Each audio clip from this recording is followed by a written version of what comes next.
Alright, Twitch is live, YouTube is live. Alright. Good evening, ladies and gentlemen. First off of our doubleheader, now that we are into conference play and AI play, is going to be Washington State being visited, number 2 Washington State being visited by Utah, I believe? Yes. Alright, so taking a quick look at Utah, they have a good quarterback who is fast. Does he run the ball? He does. I mean, you know, He's fast enough that he can scramble with the ball. It doesn't look like he's part of a running game. He's only got 47 pass attempts too. And apparently they've only played like 2 games. So what? Or did he get hurt? He play? Or he's got 61 attempts. Okay. That makes more sense. So it looks like we don't actually know we don't know too much about Calhoun because Peterson played some games when Calhoun was hurt. And let's see. Yeah. Do they pass to that halfback? 107 yards a game rushing.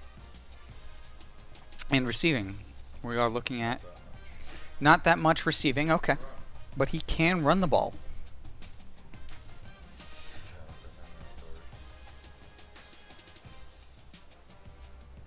God, so many people are announcing they're running for U.S. Soccer Federation president. Wide receiver. Wide receiver, yeah, they've got one good wide receiver. Do they throw to the second guy? 40 yards a game. More than the first guy.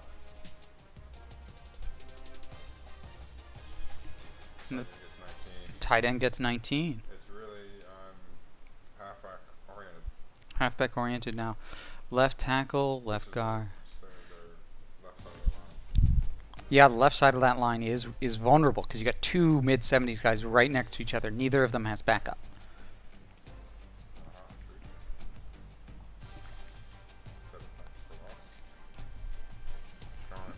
Strong at the D tackle.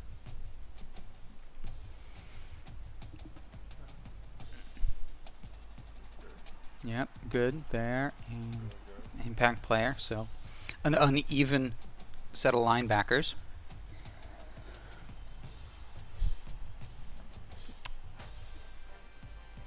And secondary is okay, not great.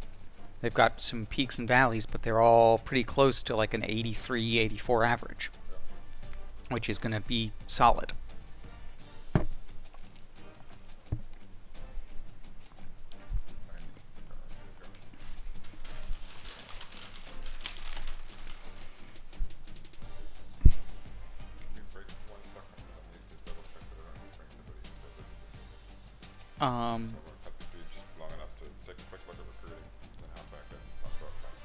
Okay.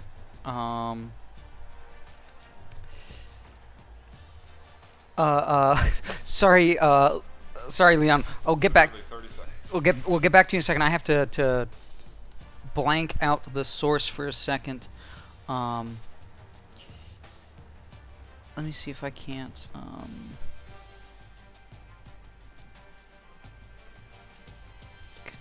If I let's see. Image.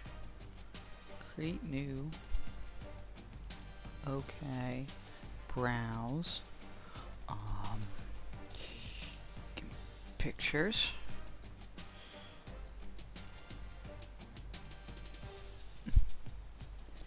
Open. Okay. Yeah, okay. I guess that's going to be the cancel. What happened here? Oh, it cut the.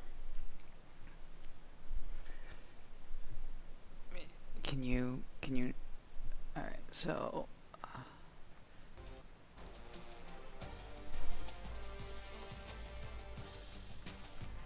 sorry, this is not actually something I'm really familiar with being able to. Isn't that going to cover up the correct side of the screen? Or is that what the feed shows? No, the feed shows, yeah, this Well, the feed shows the whale, yeah. okay, well, then it should be good. Okay. I'm not worried about my job yet. We'll look at that job security when we get to my game later. I mean, we're still going to see people's names and stuff. Like, I can still see half of the screen.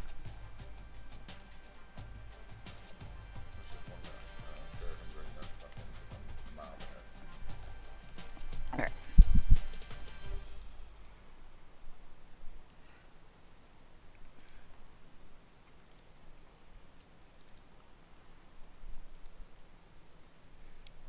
All right. I'm going to pull up.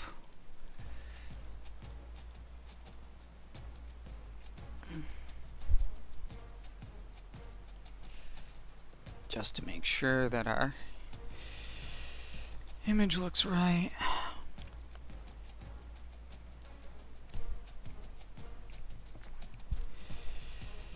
Image looks right. And we do. Okay, good.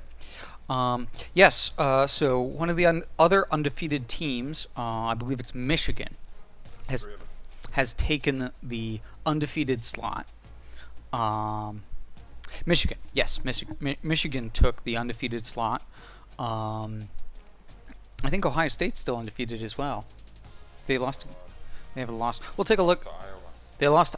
Yes, they lost to Iowa. And Boise State is number 3 in the country, with their win over Calvin.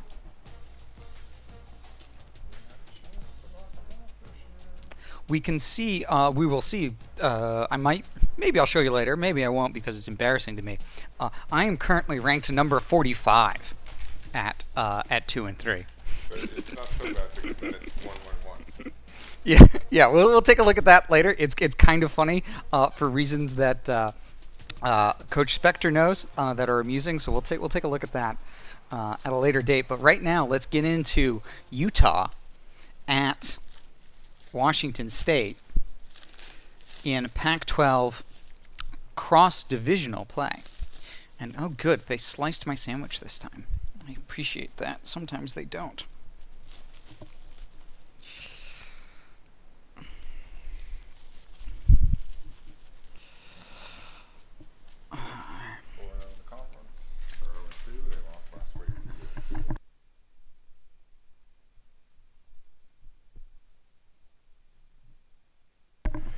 Number 2, Washington State hosting Utah.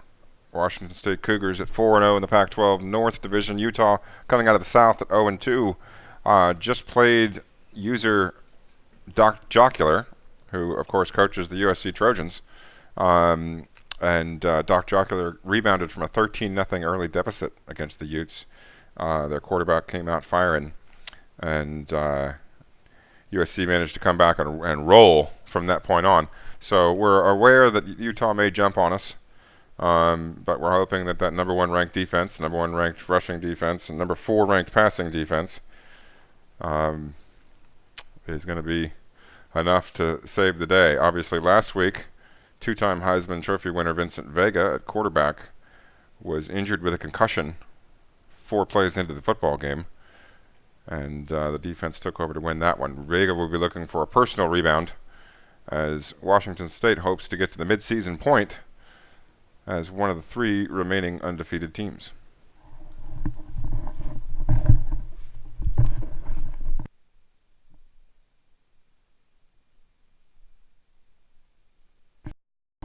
And we also have 2 visiting prospects for Washington State. Looks like rushing for 100 yards with the halfback is what he's trying to do to cover that. Guten Tag, Germany. And to answer your other question, Leon, 2 of my 3 losses were to players. I have lost to Ole Miss, lost to Washington State, and lost to Purdue. NCAA Football 14 pregame show presented by Nissan. Innovation that excites. The Cougars have not only put together a nice winning streak, they're starting to play at a much higher level, and they've energized their entire campus. Now the question is, will they be able to handle everybody on campus, patting them on the back, telling them how good they are, and telling them how they expect a big win in this one? That does it for us here on the NCAA College Football pregame show. Enjoy the game. We'll see you at the half.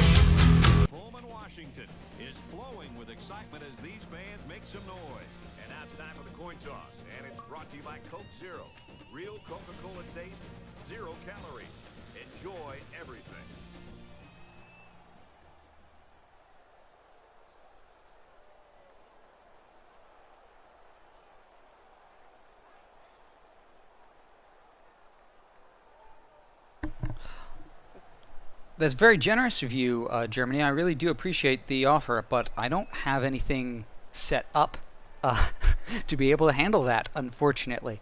But I do appreciate it.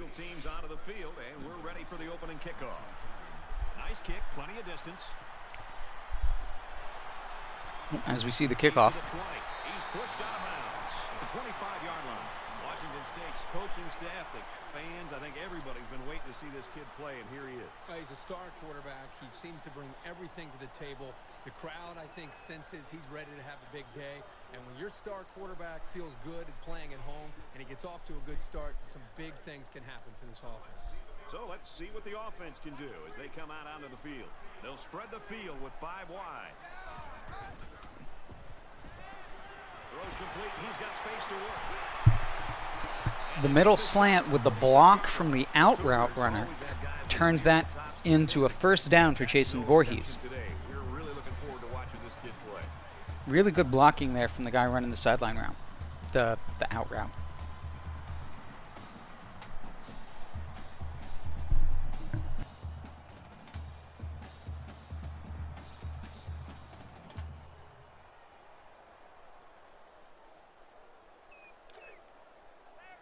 First and 10. Ball on the 36-yard line.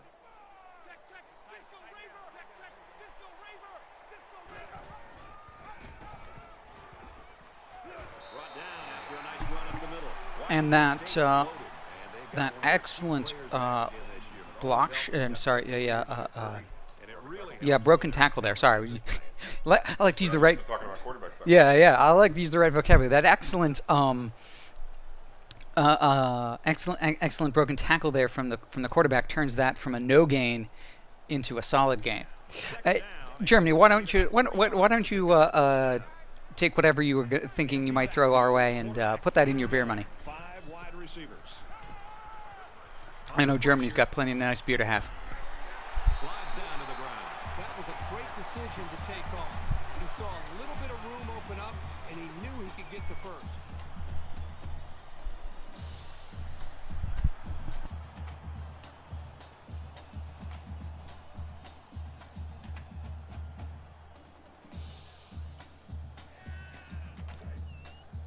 It's first and 10.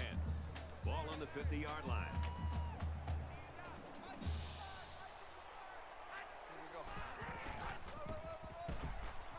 Gets to about the 47-yard line. And the halfback carries for a pickup of 3. And the defender gets off his blocker to grab onto Rickman's shoulder, stopping him only for a 2-yard gain. As we now see 2nd and 8 for Washington State.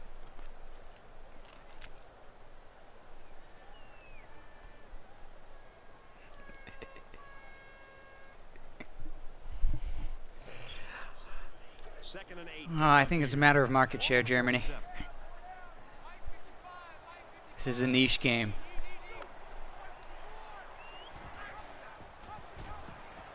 He's on the run. And he carries the ball for a nice gain. Great spin move there. Unfortunately, the second man was there. But Vincent Vega draws the face mask. They're giving away 3 yards and only making Gets a first down and lots of gravy. the other side of the ball. Ooh, I should pull up my list of effects.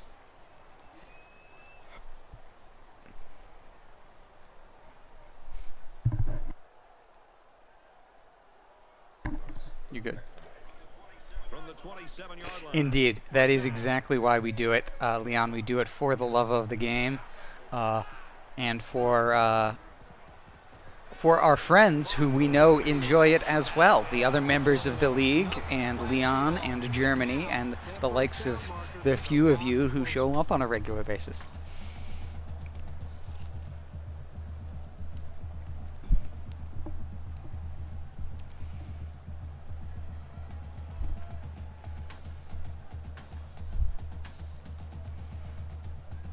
As we see another solid drag routes, getting 2nd and 4, Washington State.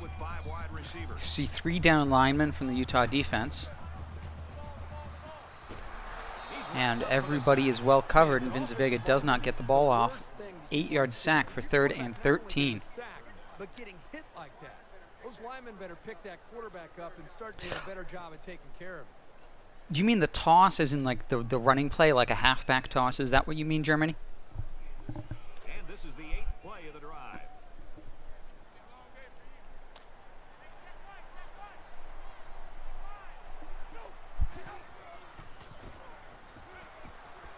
Scrambling around. And he's taken down. Voorhees with a miracle catch at his knees to make it 4th and 1 on a scramble, and it looked like it was a throw away, honestly, from Vincent Vega, more than a throw to Voorhees. He's just trying to make sure he's throwing it near a receiver. Coach is saying that surprised everybody but Vega and him. So to answer your question, Germany, my experience with the halfback toss is limited, but I've never gotten it to work either. I went to integrate a lot more different running plays this season than just the halfback ISO, which has been my bread and butter for so long. There was a great spend of 4th down to be 1st and 10 from the 15-yard line. So no, I've never been able to get it to work either. So as far as I can tell, yes, the toss not working is normal. From the 15-yard line, it's 1st down.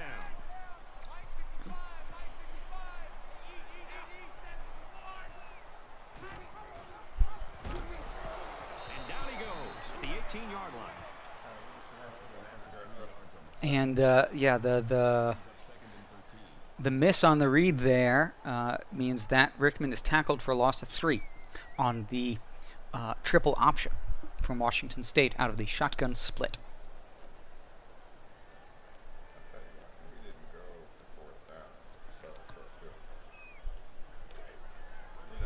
From the 18-yard line, it's 2nd down.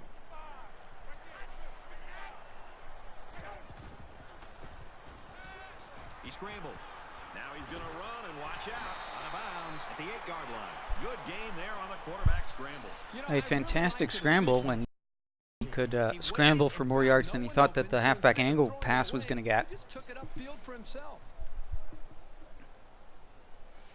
Number 1 Michigan beating Rutgers.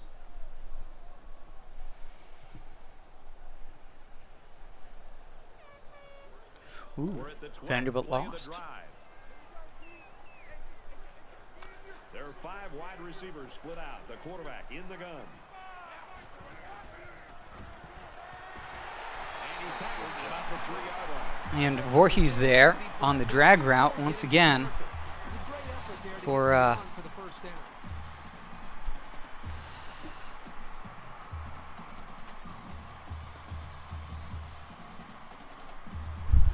First down. And they'll bring it up 1st and goal inside the 5. 5 wide. ooh, and he makes a read going into double coverage, and the defender gets a hand in front of it. 2nd and goal from the 3.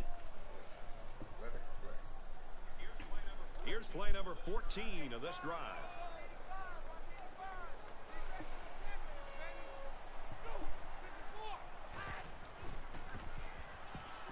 He's scrambling. There's a strike complete. And Voorhees once again is able to shoulder his way past that first defender. That really does seem to be the way that he's working. Is he gets that ball and he's gonna get past the first defender. Even if the first defender takes him down, he's gonna get past him.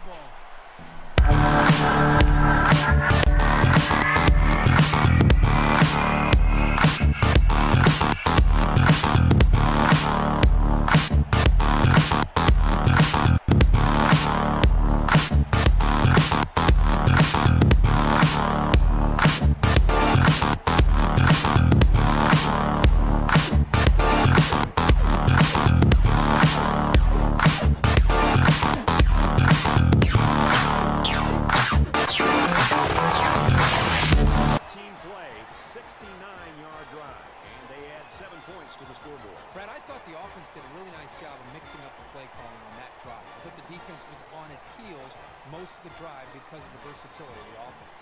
The kicker looks like he's ready to kick this one off. We see some interesting scores as we now have a kickoff from Washington State after that 5-minute drive. This one's going to be down in the end zone for a touchback.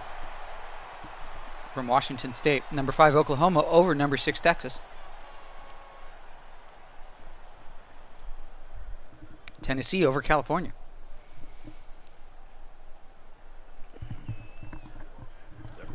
And we see 5 wide, but Coach Stradamus giving Coach Spectre here a little bit of a heads up. And he's able to stop the screen before it breaks outside.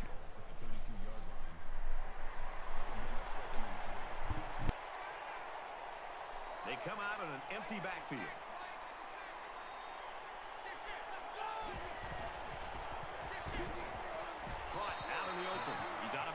At the 35, Swan picks up about 3 with that catch. Since they only needed a few yards, the little dump-off pass worked to perfection. As Utah runs the hurry up here, that out dump-off gave him first. And that's the second pass for Swan that's been under pressure. It looks like London is getting there just a bit late. They'll spread the field with 5 wide.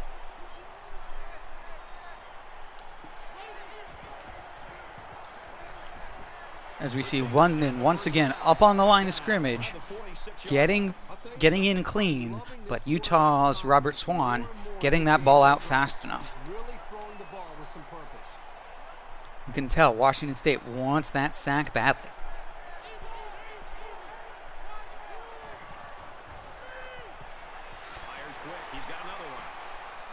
Utah goes to the screen again. Breaks 1 tackle, but not the second. Second at 2.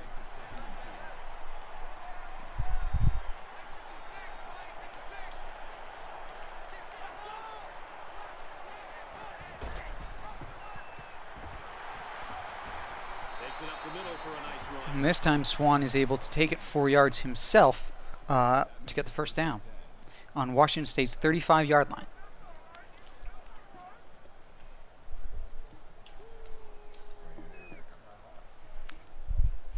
Coach, of course, noting that, as he said, he knew that Utah was going to come out hot.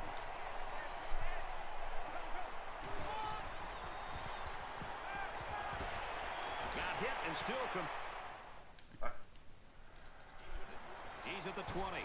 Tackle at the 12-yard line. Kevin Burns, another reception, 3 receptions so far, 12.7 yard average.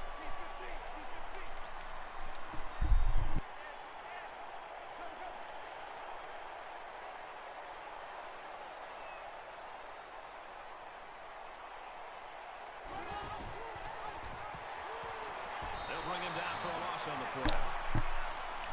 4-yard loss on the option, but that was Anthony Calhoun, the backup quarterback.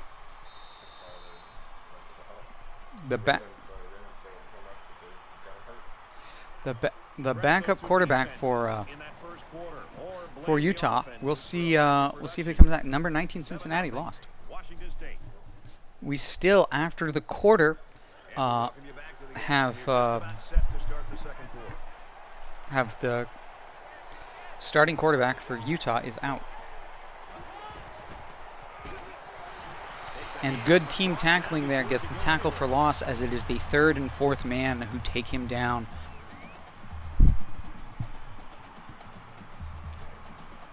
We got 3rd and long here. Ball on the 19.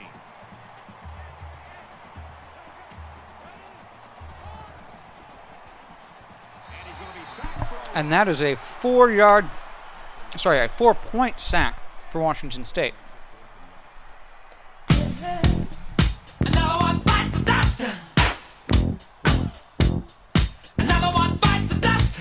And another one gone. And another one gone. Another one bites the dust. Yeah. Hey, I'm gonna get to do. Another one bites the dust. Shoot out. After the sack, it's now 4th and long.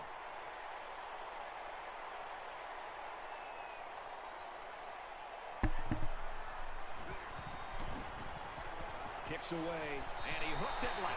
And despite having the distance by a mile, they shank it left. Becomes a turnover. That's a little bit more momentum in Washington State's favor as we see the Washington State offense back on the field. Too much separation between these two squads. Might be neck and neck the whole way. And they're going to put 6 DBs on the field to counter that 5-receiver look. Now he's scrambling. Dangerous pass here that falls incomplete. This quarterback needs to be careful not to use his arm strength to try to force things, because that's when mistakes happen.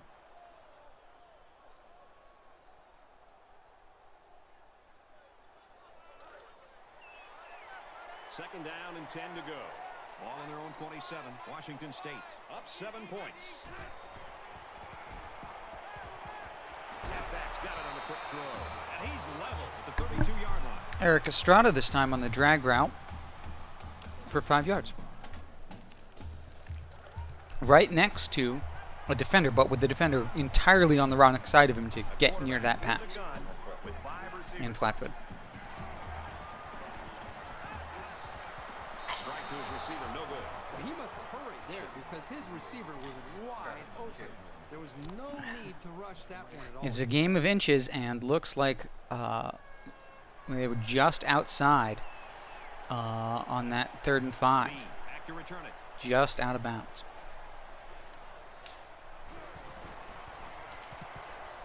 There's the punt. It's a line drive. As we see a phenomenal punt from Washington State. Again, it's about stressing special teams.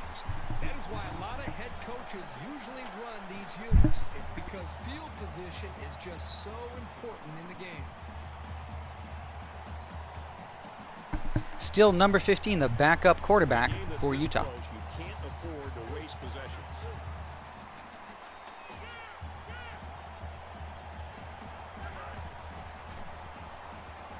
Gets it out to his receiver in a hurry. Not that Calhoun is ice cold, because he's not. He's seen a number of games this season, at least when the main guy was out. Maybe to the 26-yard line. A 2-yard run by But it is a noticeable downgrade.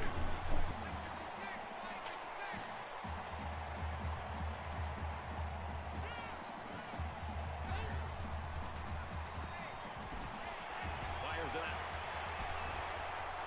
And they make the stop at the 28.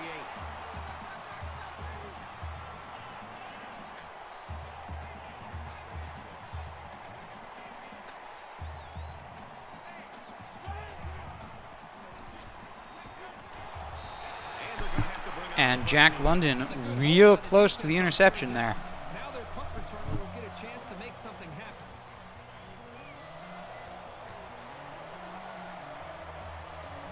London is back deep to return the punt.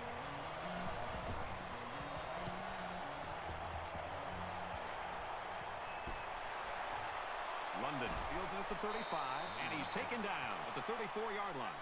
Washington State's offense is just clicking on all cylinders, Herbie, right now. It's everything they planned for, and it's all working. Everything is coming together for this offense. They seem to be getting better with each series. And, you know, this game started where this team was, you know, they wondered if they were going to be able to move the ball against this defense. And I think right now, I think they seem to, as I said earlier, they seem to be growing with their confidence with each possession.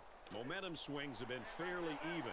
And with so little separation, this game can be drastically changed on just 1 or 2 plays. Washington State is up 7.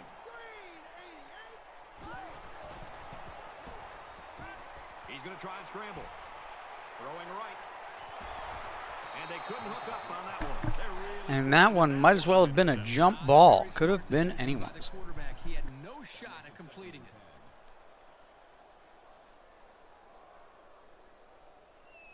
Second down, 10 yards to go. Ball on the 34-yard line. They'll line up with 5 wide receivers. Now he tries to buy some time. Here comes the pressure. He gets rid of this one. Great job by the defense of getting after that quarterback. And right now, I think they've got him with some happy feet. He appears to be a bit rattled.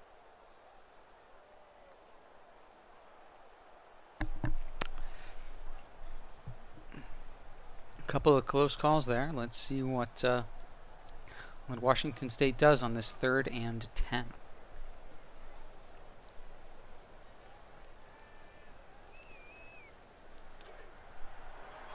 From their own 34-yard line, it's 3rd down. They spread the field in the gun with 5 wide receivers. Ryan Leaf manages to use the magnets he's hidden in his palm to make that catch right past the defender. Cat, that spun his shoulders a little early, and that kept the defender from coming around the side of it. We didn't know that was going to be the result, but we knew we had to use this shit.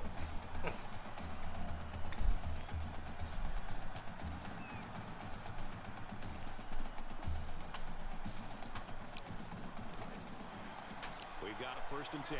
Ball on the 45-yard line. As Washington State now in Utah territory. And he's stopped behind the line. If this offense Now, another good guess on Utah's part on the read option there. Loss of 4 yards.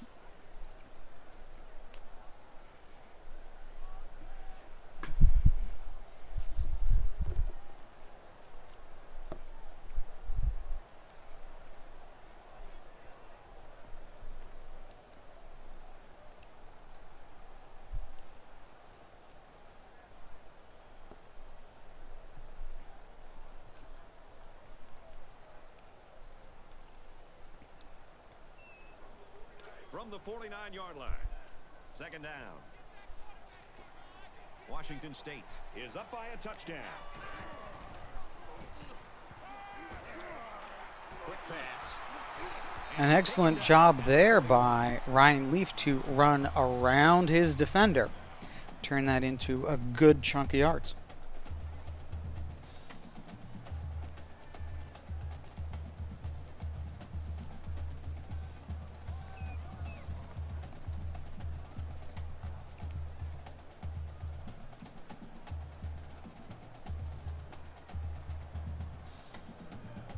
Down, and they need to get it down to the 35.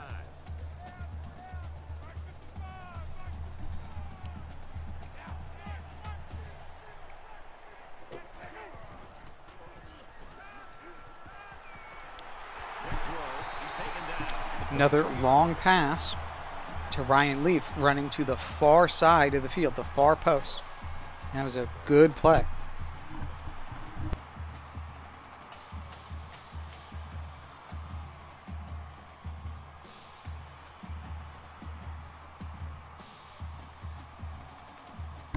And with a long conversion, Washington State is now clearly First down, in field goal ball position. on the 23-yard line.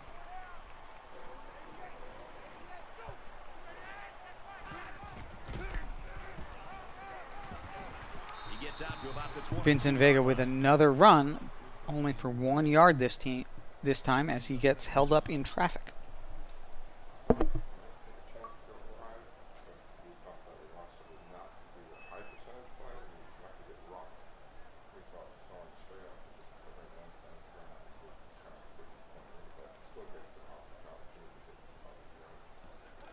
Second and 9 coming up here. Ball on the 22-yard line. The quarterback in the gun. Empty backfield. 5 wide receivers in the formation. He's on the run. Slides down to the ground. The offensive player. And Vincent Vega uses a very dirty move to get away from that defender there. Turn that from 5 to 10 yard gain. Third first down that they've picked up on this drive.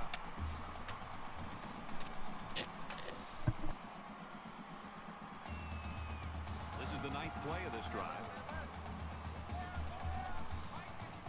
Washington State is up a score.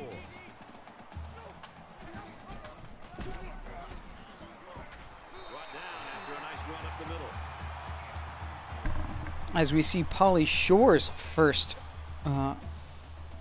run of the game for a solid 5 yard gain.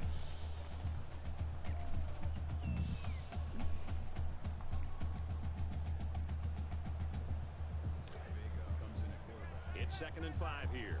Ball on the 7.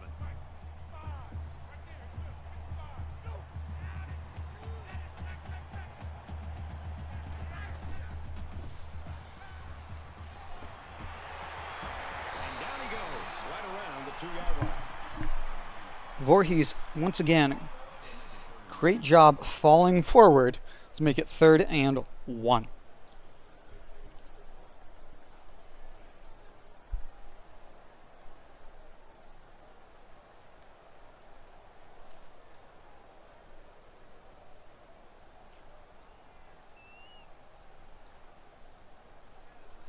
And this is the 11th play of the current drive.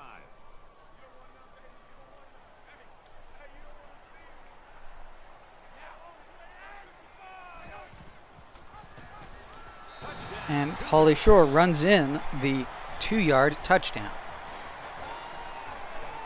Fight, fight, fight for Washington State. Win the victory.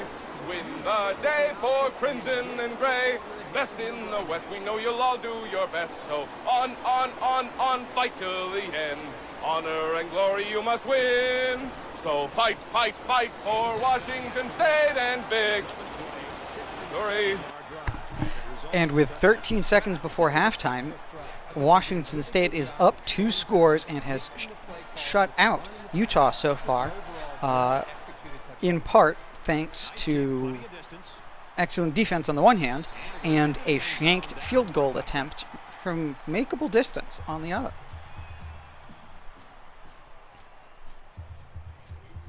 And here we go with the offense ready to get things going again.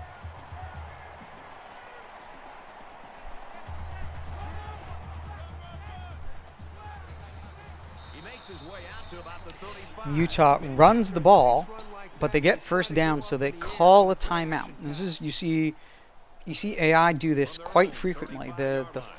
You give them less than a minute. They're going to run the ball first. If they get a first down on the run, they try. Another one bites the dust. Another one bites the dust. And another one gone. And another one gone. Another one bites the dust. Hey, I'm gonna get to do. Another one bites the dust. Shoot up.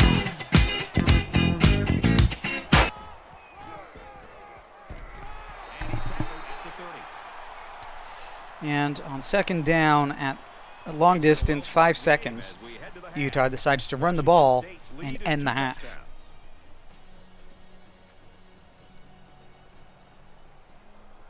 Welcome back, everybody. Second half action about to begin. He sends this one deep. This one's going to be down in the end zone for a touchback. The Cougars continue to get it done on the defensive side of the football, Kirk. Yeah, they've done a good job of building this lead and almost An impressive defense so far, 68 yards given up by Washington State. Some sense of urgency to this offense right now. They don't have the luxury of wasting drives if they want to get back in the game.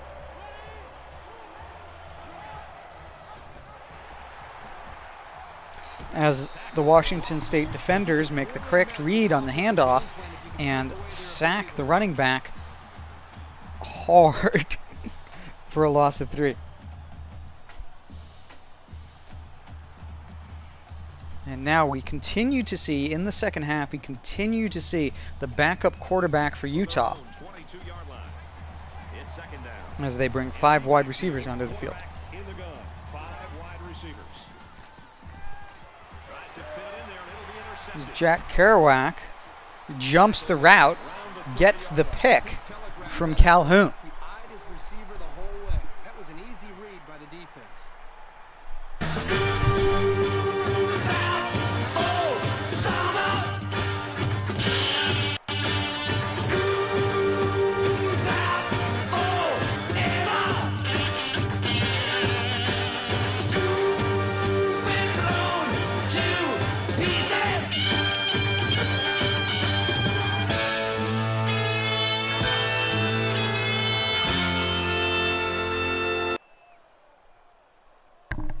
And thanks to that pick, Washington State starting not only in First down.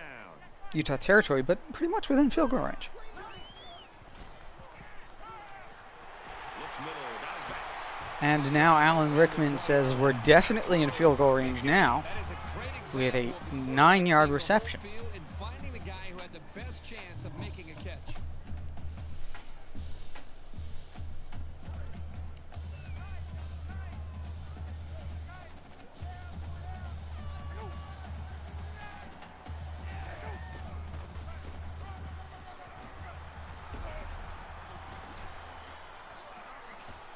Vincent Vega tries to get away from the defender who gets past his blockers, and tries to avoid the tackle by landing on some people and getting back up, but eventually loses 3 yards.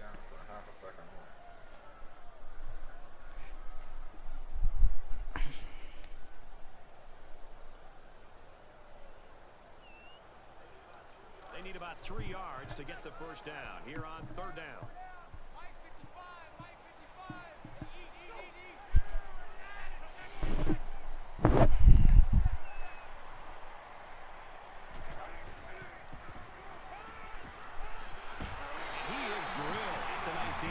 I missed that. Voorhees, what route was that? Okay. Yeah, Voorhees with a drag. Thank you, boss. I just got a text from one of my friends who's watching saying that he wasn't, for whatever reason, chat wasn't working for him. But clearly, Buck, that's your problem, not ours. I think that's something up with your Twitch, not ours. So, but thank you for the help there, Boss Bulldog, as we are watching Washington State versus Utah. It is the 10th season of League One. It is week 7, and Hannibal Lecter gets his first reception of the game for 12 yards.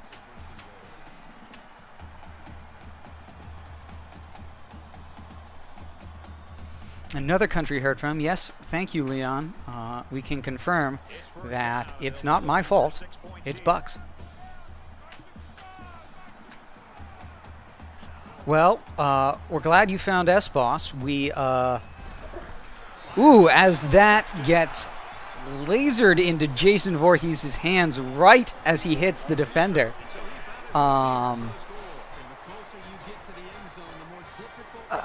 Can't remember what all my options are.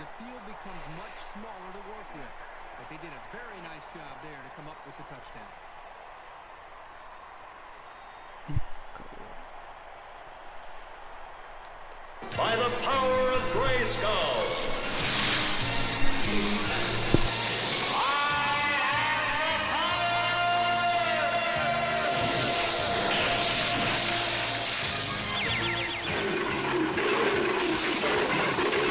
Cringer became the mighty Battle Cat, and I became He-Man, the most powerful man in the universe.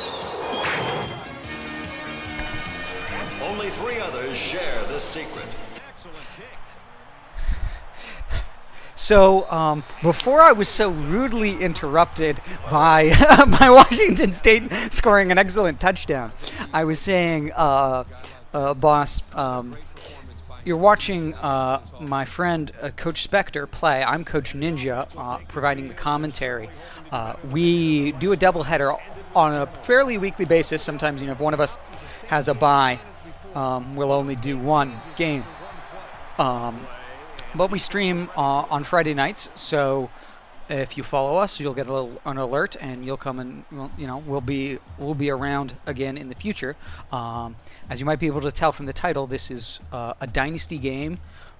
There are 7 players in the dynasty. It's the 10th season of the dynasty, and it's a lot of fun. So we're glad you found us.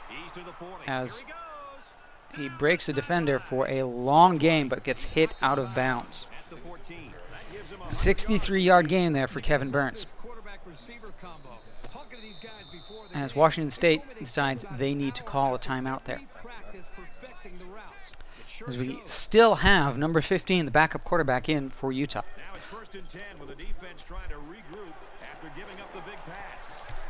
No, Leon, I do not yet have a Friday the 13th sound clip for Jason Voorhees. That I don't have that one yet. I totally forgot about that one.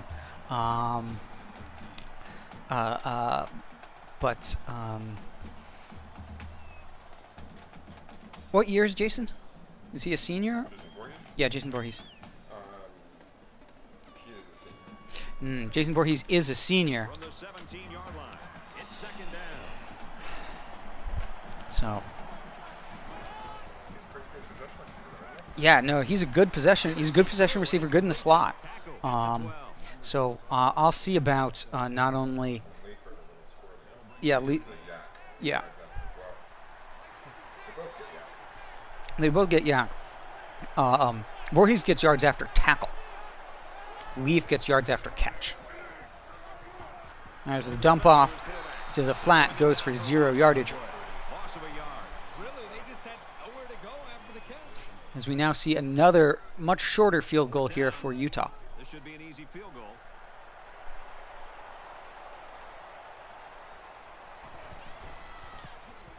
Kicks away, and the field goal is good. Unfortunately for Washington State now, they have lost the shutout. I believe Oklahoma is, I think Oklahoma is number 5. I believe they actually, if you watch the scroll at the bottom of the screen, you may see that they beat number 6 Texas this week. Yes, number 5 Oklahoma beat number 6 Texas. I can tell you that they're not undefeated. I know that they've been beaten. There are only 3 undefeated teams so far, but Oklahoma is doing well. Dr. Jocular has joined and figured out how to type and wants to remind you of a conversation he had with you yesterday saying that you planned on taking this win for granted and putting up 70 points.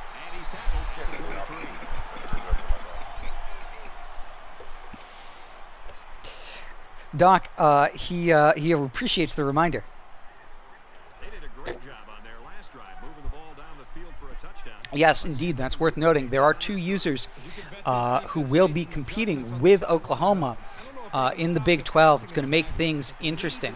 But those users are at the University of Houston and Kansas. Those are the 2 Big 12 teams, right?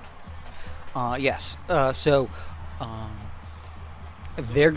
both good teams and both good players, but fighting against Oklahoma is going to be an uphill battle when they're forced to do so. As we see Ryan Leaf lay out for the catch on that one.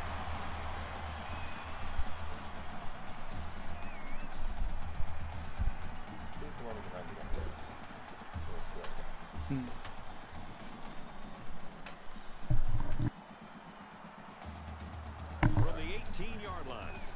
First down. They'll line up with 5 wide receivers. He's going to try and scramble. Slides down. Well, they didn't pick up the first down, As but he saw the Washington State decides Vega does not have enough time to stop and throw the pass, so he goes for the scramble, gets to 2nd and inches. Field here. Let's see what the defense does with a 5-wide outlook. And this time we see Jack London, the cornerback, in a slot receiver position, gets the touchdown. And that makes it 3 scoring tosses for him. He's been letting it fly today in his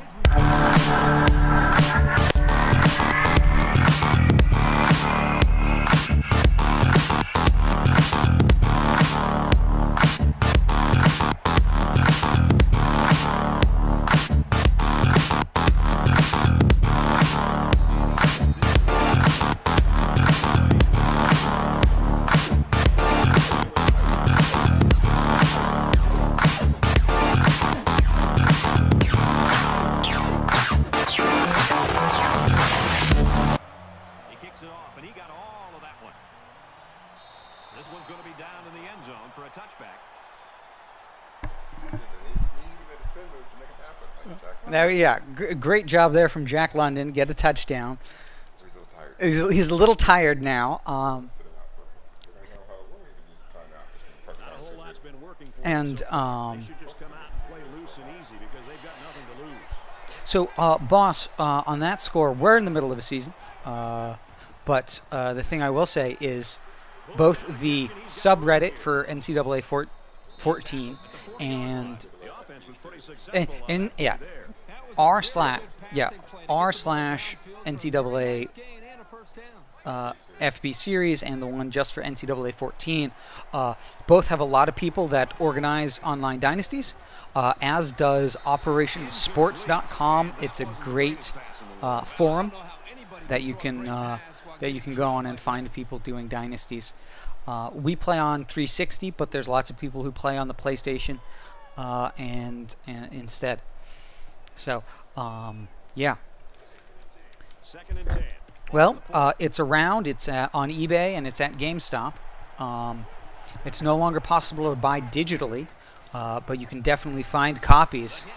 As we see him laying out, trying to get the pick there after the deflection. He was trying to deflect it and pick it.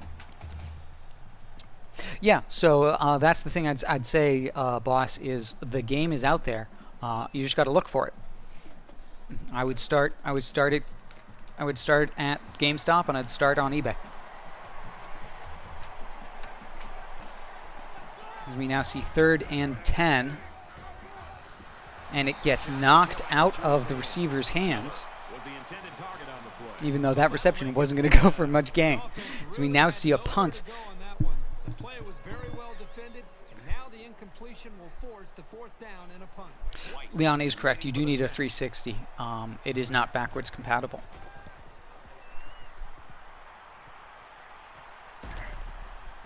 London takes it to 21. Jack London, evidently still a little gassed from his touchdown, only able to get 13 yards on the return. Last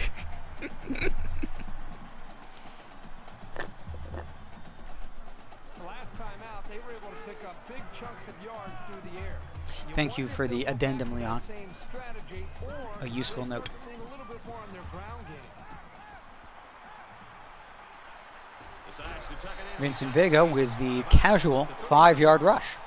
Safe, getting out of bounds, not sliding, not getting tackled, not wasting any more stamina than he has to on 1st down. Not throwing into coverage on 1st down. 2nd and 5. Ball on the 39. Washington State up big.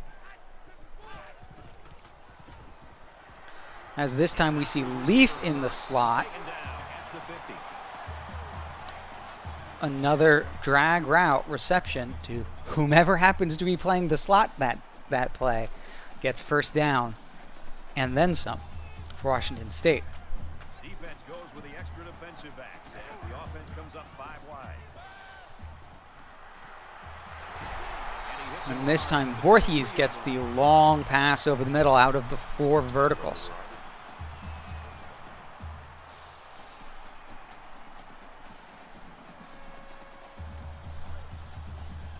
First down, 10 yards to go. Ball on the 23-yard line. A quarterback in the gun with 5 receivers. He's scrambling.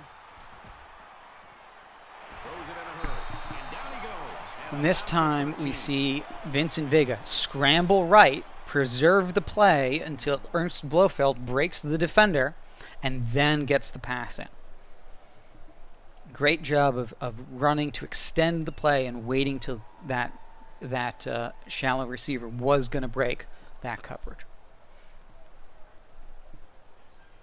It's 2nd down now, and they're just a few feet away from that 1st down marker. As we are now 30 seconds away from the 4th quarter.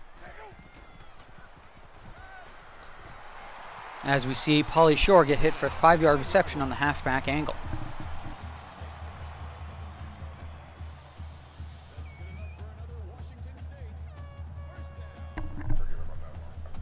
I thought so. They come out on an empty backfield. Ryan Leaf uses the defenders pressing back to cover the end zone to catch the ball before the end zone and carry it in. Right, barely over the line. I wasn't sure. I thought he might have got stopped short. Main reason he's been able to find the end zone so many times. Fight, fight, fight for Washington State. Win the victory. Coach Spectre noting that he didn't want to give the Utah coach the opportunity for the challenge, so got that kick in as quickly as he could. Fight, fight, fight for Washington State and big victory. And it goes into the end zone As now Utah gets the ball with 9 seconds left in the third. I hope they show some fight here and try to stay competitive. If you're going to get blown out, you at least want to go down swinging. Yeah. Give to a back and hit hard for a loss. And gets tackled by everybody, including James Joyce. Bobby Miller now has a negative 3-yard average. Negative 0.3 yard average.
Like this, I guarantee you they'll come back to Second penalty this season, second roughing the passer penalty this season on Earth Winden.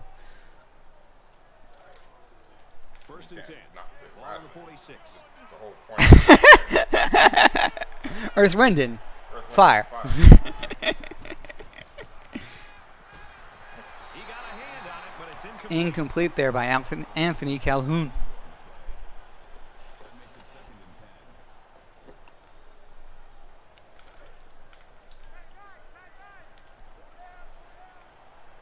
As we see Utah now forced to consistently go with everybody up near the line of scrimmage. Nobody. Here comes the But this pressure. time, He's got an opening. He's at the 30. he has a miracle scramble for 30 yards and is now going to be exhausted. 4 rushes for 10 yards after a 30-yard rush for Calhoun.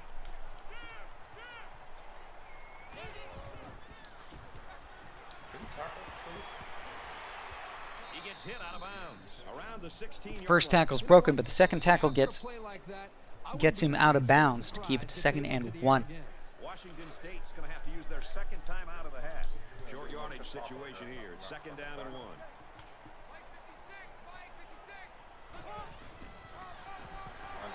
As London gets the tackle for loss to go from 2nd and 1 to 3rd and 5.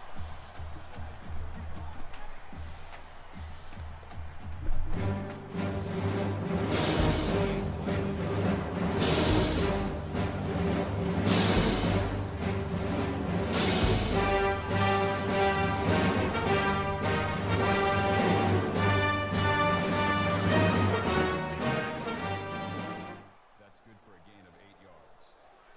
First down.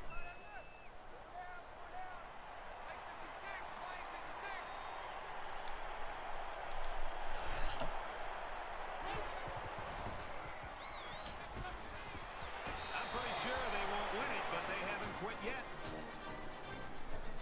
You got to give each of these guys credit for getting in sync, really fighting to create that touchdown. And he tacks on the extra point. It was an 8-play, 75-yard drive, and they get it in for 7. Utah has their hand team. Utah going for the onside very early. Onside kick. And it looks like they're going to try an onside kick here.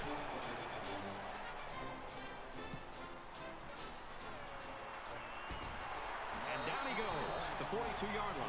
Well, this is one of those days when everything is clicking. The superstar of tomorrow, These guys have been Alexandre executing. Dumas. That's the reason they have such a nice lead. Who says yes? Playing out the stretch here. Yeah, you know that if he gets a, he's gonna get that clip from. In control.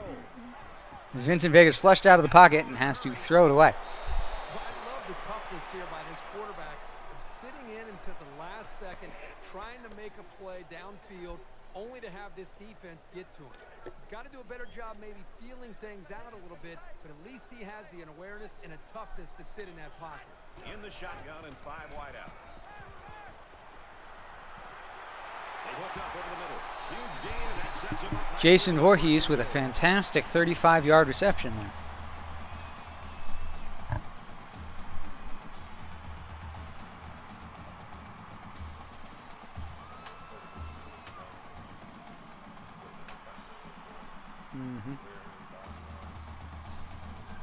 First down, and they've got their eyes on that goal line. They come out in a 5-wide set. Comes it out left to the running back. Down around the 5-yard line.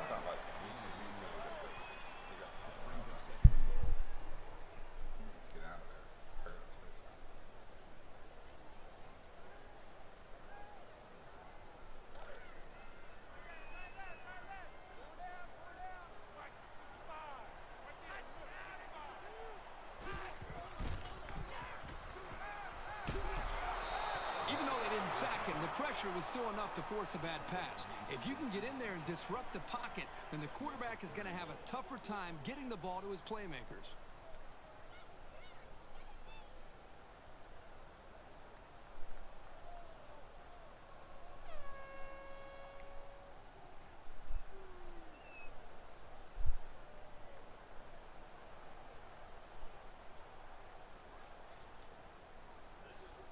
This is from the 5-yard line. It's 3rd and goal.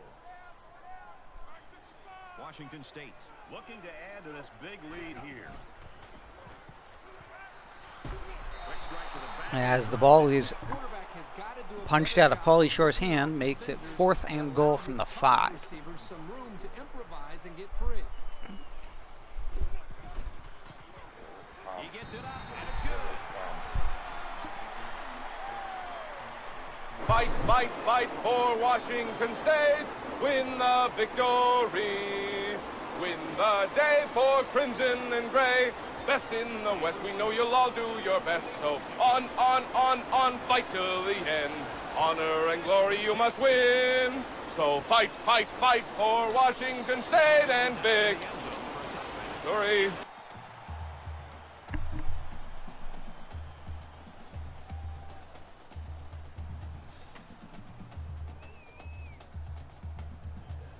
The deficit is huge, but as a player, you never want to slow down your effort. Believe me, coaches notice the ones who aren't trying that hard. They'll spread the field with 5 wide. He airs it out. He goes up, picked off. And James Joyce goes up and comes down with the interception. Another interception.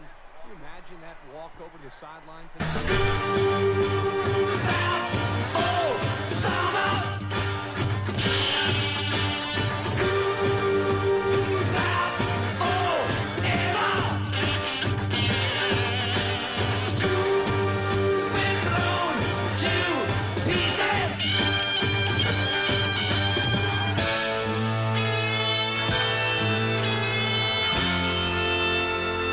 Now he's scrambling. Makes the grab and steps out right away. Ernst Blofeld catching the floater for first down.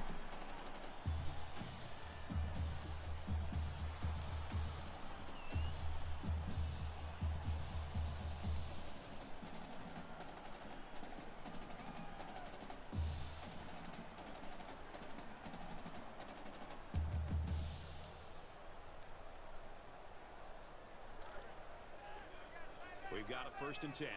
Ball on the 48-yard line. Washington State with a commanding lead. He's on the run. Trying to get it to the tight end, but it falls to the ground. There's one the quarterback would like to rewind because he has a wide open receiver and he just misfires.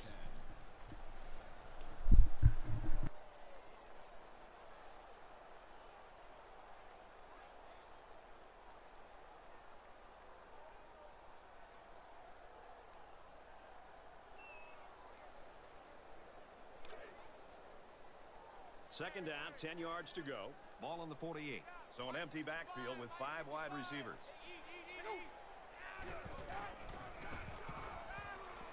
Scrambling around. He's going to go for the home run. Interception. Yeah, a mistake like this by a quarterback, even with a big lead, is not going to make the head coach happy. When he walks over to the sideline, he's going to feel the wrath of his head coach and offensive coordinator for throwing that ball into coverage.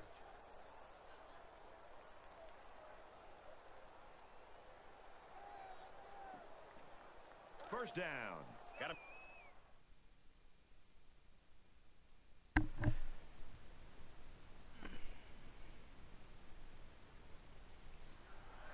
And looks like coach is challenging the interception, says it was out of bounds.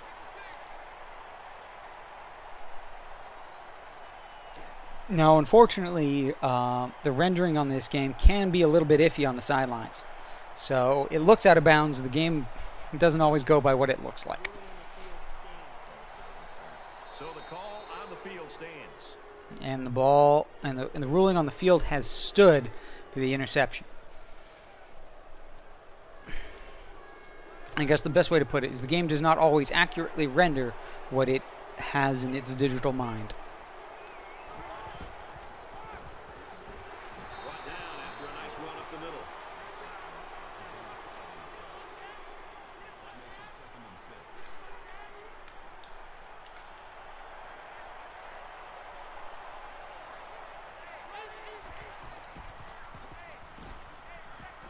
Nice grab on the play. He goes out of bounds at the 11. As the defense keeps them to 3rd and 1. That'll make it 3rd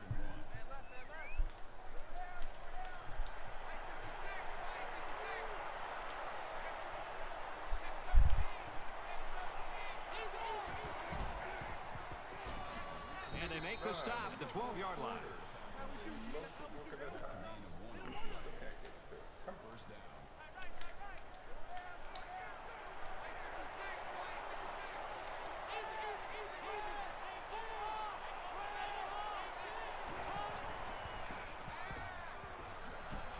Almost As intercepted there.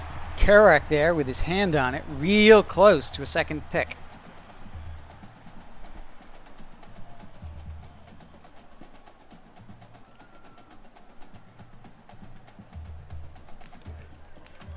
From their own 12-yard line. Second down.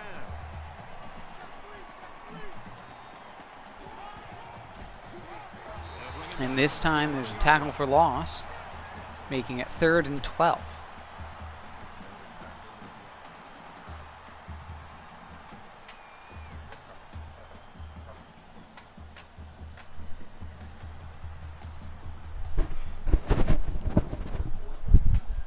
Third down again.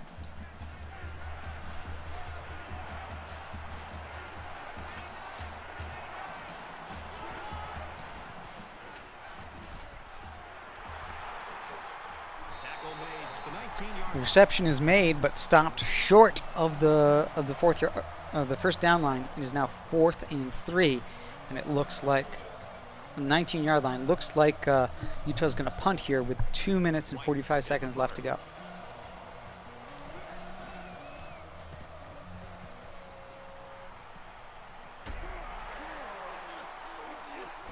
As Washington State starts on the 50-yard line. and their fans got to be happy this guy's on their side. Good rebound there, 350 yards and 4 touchdowns from Vincent Vega. Good rebound for being out last game, as Washington State is now a couple of first downs away from winning this game with 2 minutes 35 seconds left. And we'll see how aggressive this defense is when they come back out. I wouldn't be surprised if they kept up the pressure to try to fluster this quarterback some more. Here they come. He's looking for his man. Incomplete. Way off target there from Vincent Vega. Makers a chance to make plays. He's 2nd gotta and 10. make sure he gets the ball in their hands. From midfield. It's second down. A little more than 2 minutes to go in the fourth quarter. Quick pass. Jason Voorhees just a little bit late with the spin move, and only gets 5 yards. 3rd and 5.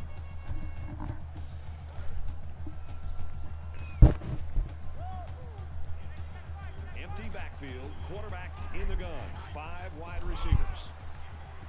He rolls out to the right. Slides down Vincent to the right. Vega It's a good job of with a great converting scramble third down. inside rather than out this time. Takes the ball past the first down marker and the 2-minute warning. Line up with 5 wide receivers.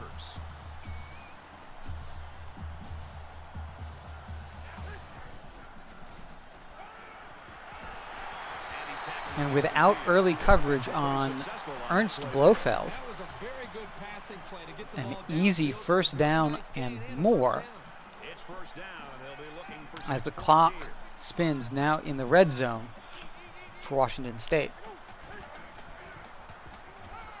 As the ball gets tipped. Here's a case of a quarterback so eager to make a play that he failed to see the danger of that attempt and nearly gave the ball away.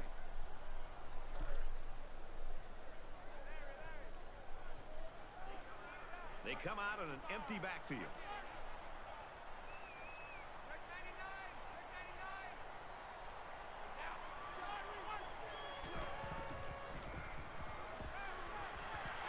Gets it out to his receiver in a hurry.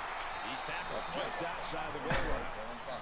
And Ernst Blofeld with a great spin move to get it to 3rd and goal from inches. From the 1-yard line, it's third down.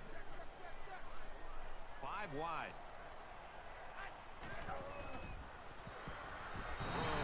And Jason Voorhees The Cougars knew they had with another excellent catch. 3rd touchdown catch for Jason Voorhees. Quarterback is. In fact, that's why they decided to try to get as much. By the power of Grayskull.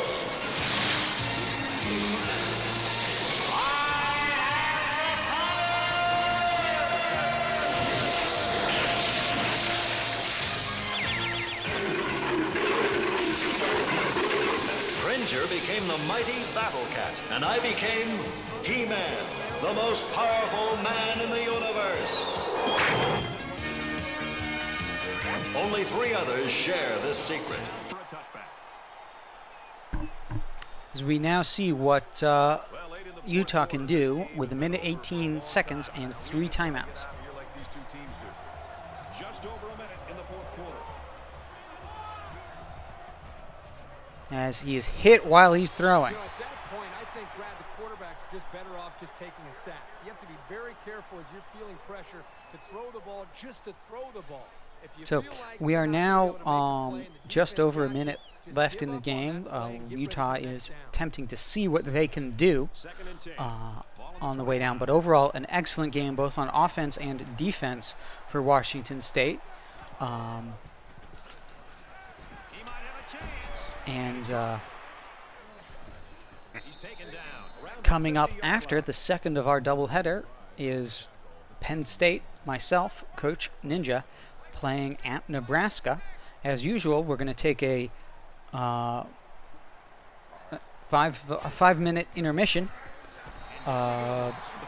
between games, and we will resume with kickoff of Penn State, Nebraska. But we still have 54 seconds left to see what Utah can do. It's second and 11. Ball on the 48-yard line.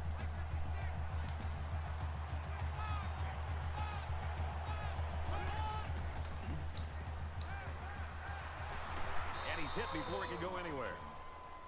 Call it a gain of 8 yards. That'll bring up 3rd and 4.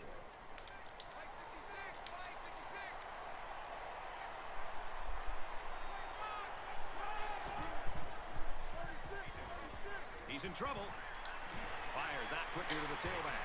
And he's taken down at the 38. Good for a gain of 6 yards. That makes it 1st and 10. Flags are all over the place, and they'll blow it dead. Intentionally going outside. Encroachment. So they can get some rest, get some subs. Washington State taking the defensive penalty on purpose to get some rest. You know, penalties can ruin a team's chances to win if they commit too many.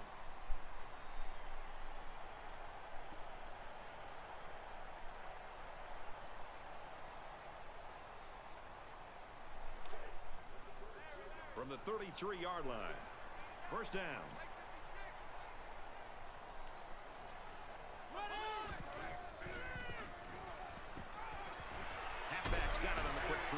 And flag on the play. 28-yard line. There's a flag down, and it looks like this one's coming back. Clipping. Offense. That one will put the offense in a hole, and they'll try to get some of that back on this upcoming play.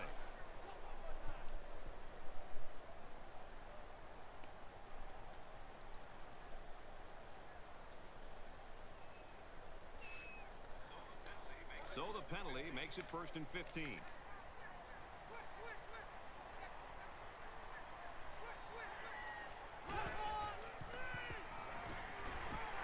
Throws it to the halfback on the screen. And they push him out around the 44-yard line.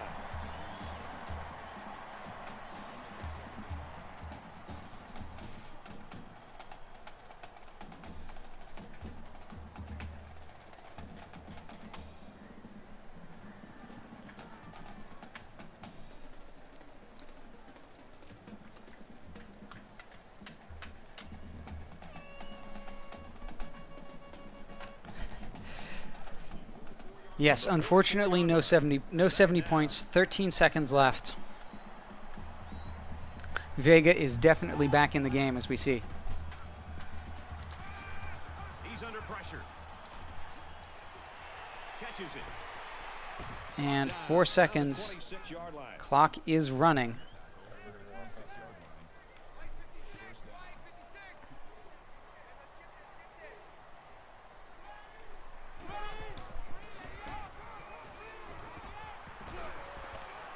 Makes it out to about the 10.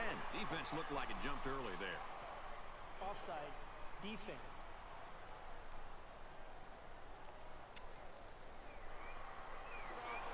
Still first down.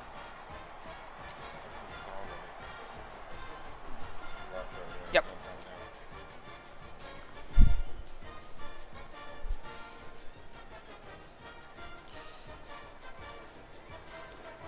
First and 5. Ball on the 21.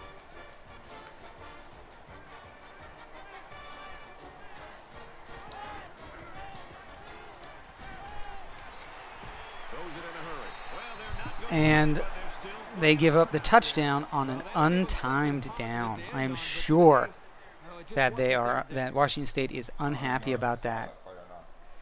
I didn't see it. I saw the result. Sorry, I'm trying to figure out how to He makes the PAT.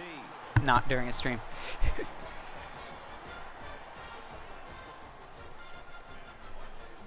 Washington State staff is dancing on the sideline. Star player on first one, and they could be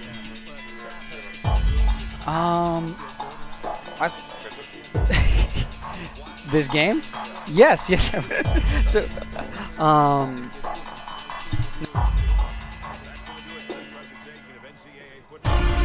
So yeah, overall, an excellent game, I think, by Washington State. Gave up 7 points on an untimed down at the end, but overall, an excellent defensive performance. And on offense, clearly had to adjust to the number of blitzes that were coming from Utah, but adjusted well and had a very productive day on offense. Is there anything else you think to add to that, Coach?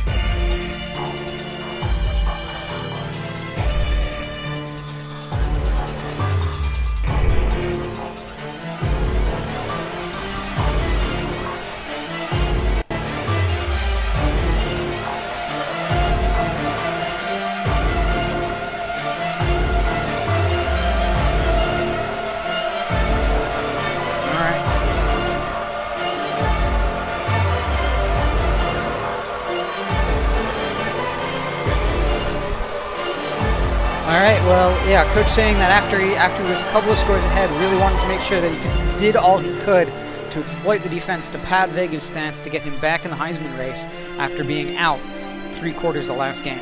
So, what we're going to do is we're going to get out, save this game, save some highlights, save this game, and then we're going to take a 5-minute intermission for halftime as we get set up for Game 2 of our doubleheader, and we'll resume with Penn State at Nebraska.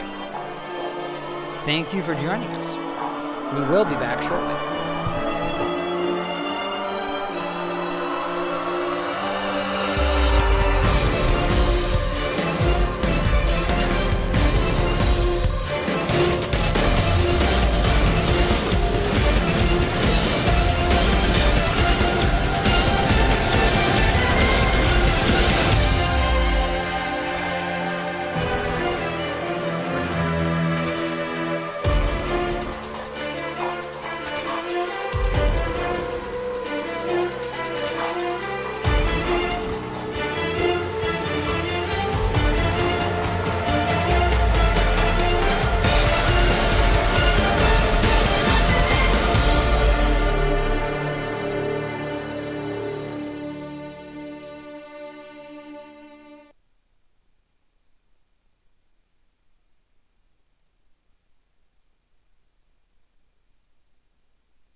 sports. It's in the game.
All right.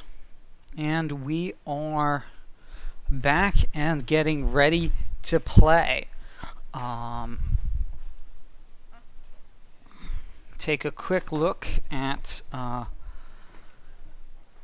Nebraska here before we get kicked off. Yeah.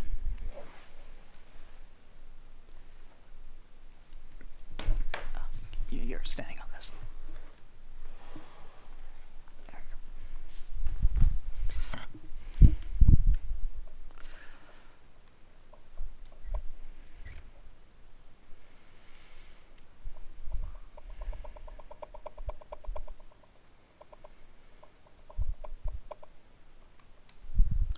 All right, so it looks like that's a 92 halfback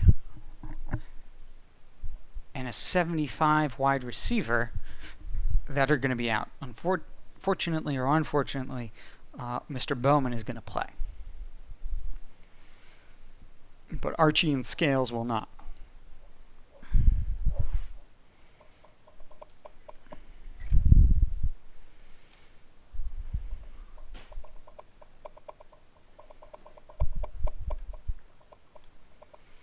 All right.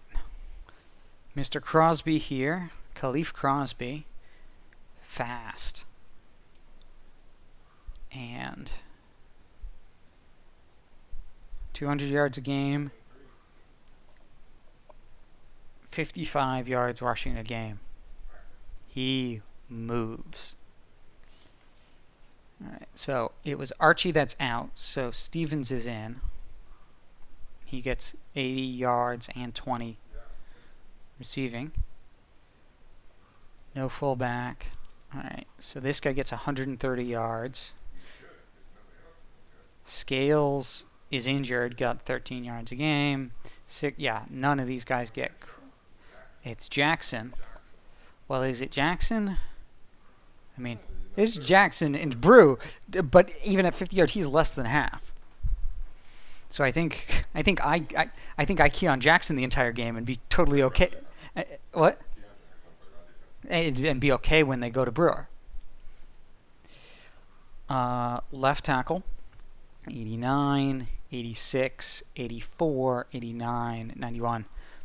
It's a good offensive line. Weak at the center, but they can deal with that.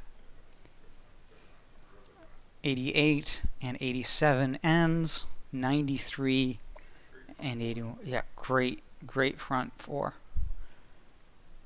91 left, 74 middle, 90. So outside backers are great, but the middle is weak. 90, 89. Two good corners, but after that it drops. 86 and a solid B secondary. I'm just saying, those outside backers are going to be evil. All right, so I'm going to hand the headset over to Coach Spectre, and we're going to get started with Penn State at Nebraska.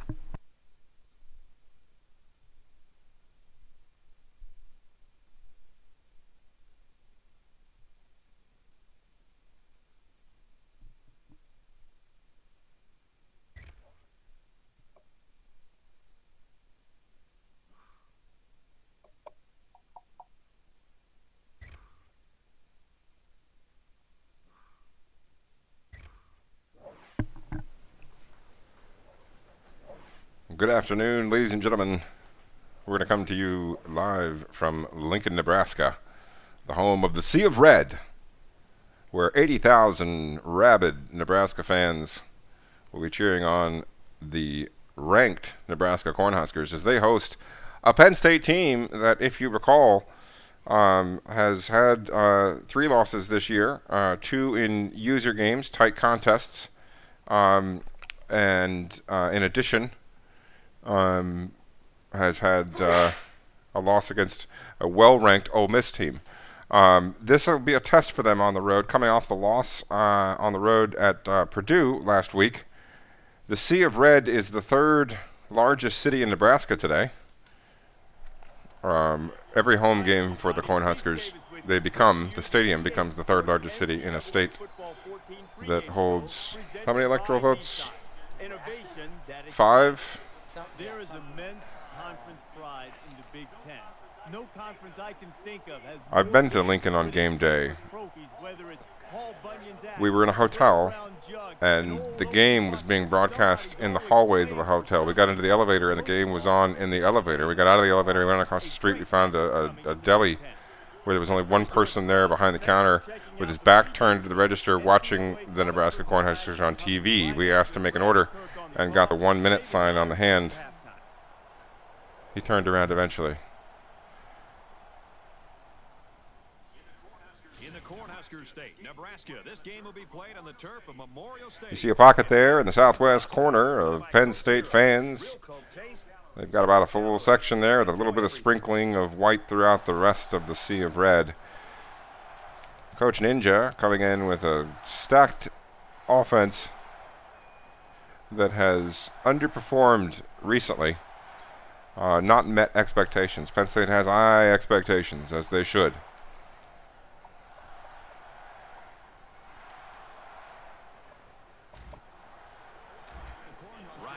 The Nittany Lions looking to equal their record at 3-3.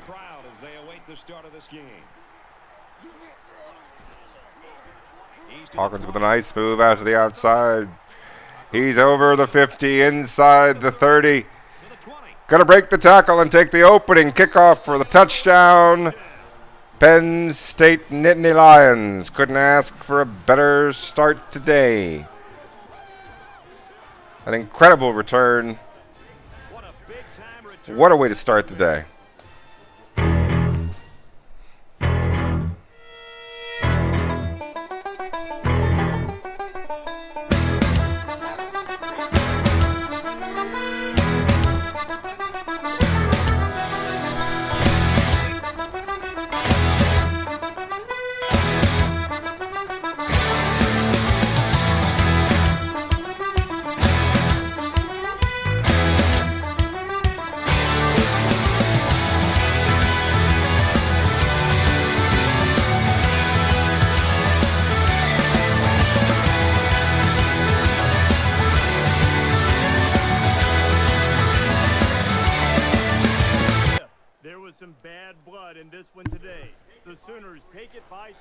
What a way to start the football game.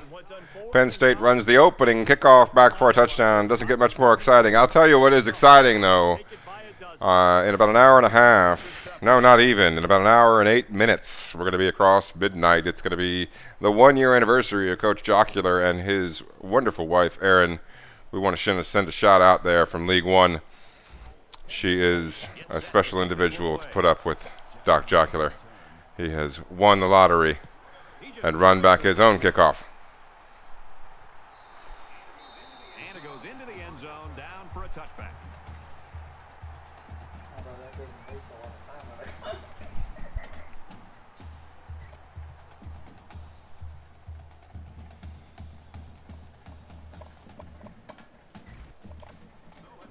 So let's see what the offense can do as they come out onto the field.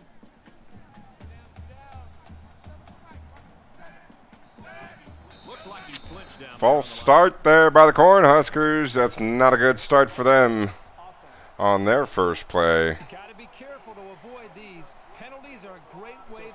going to be 1st and 15.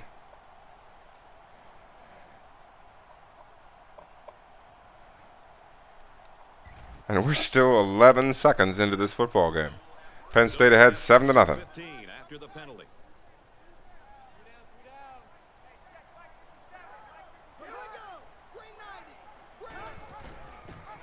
Stack formation to the left. Nebraska with a triple option outside, but Penn State's ready for it. They've got a couple of defenders there holding that to a 1 yard gain on 1st and 15. We've got 2nd and long still for the Cornhuskers trying to respond to that early cannon shot. We've got a 2nd and 14. Ball on the 21.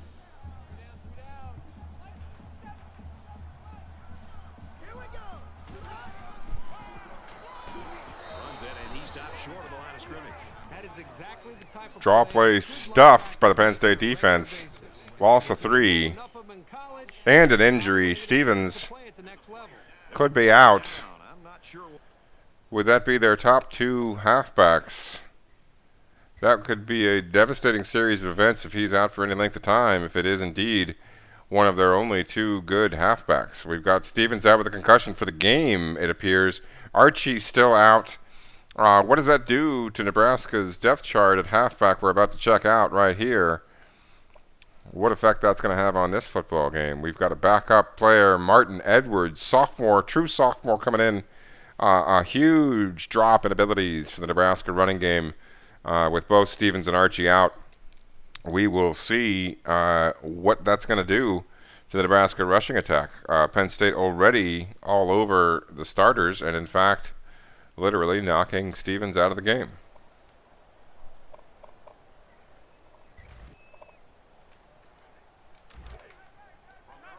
From their own 19-yard line, it's 3rd down.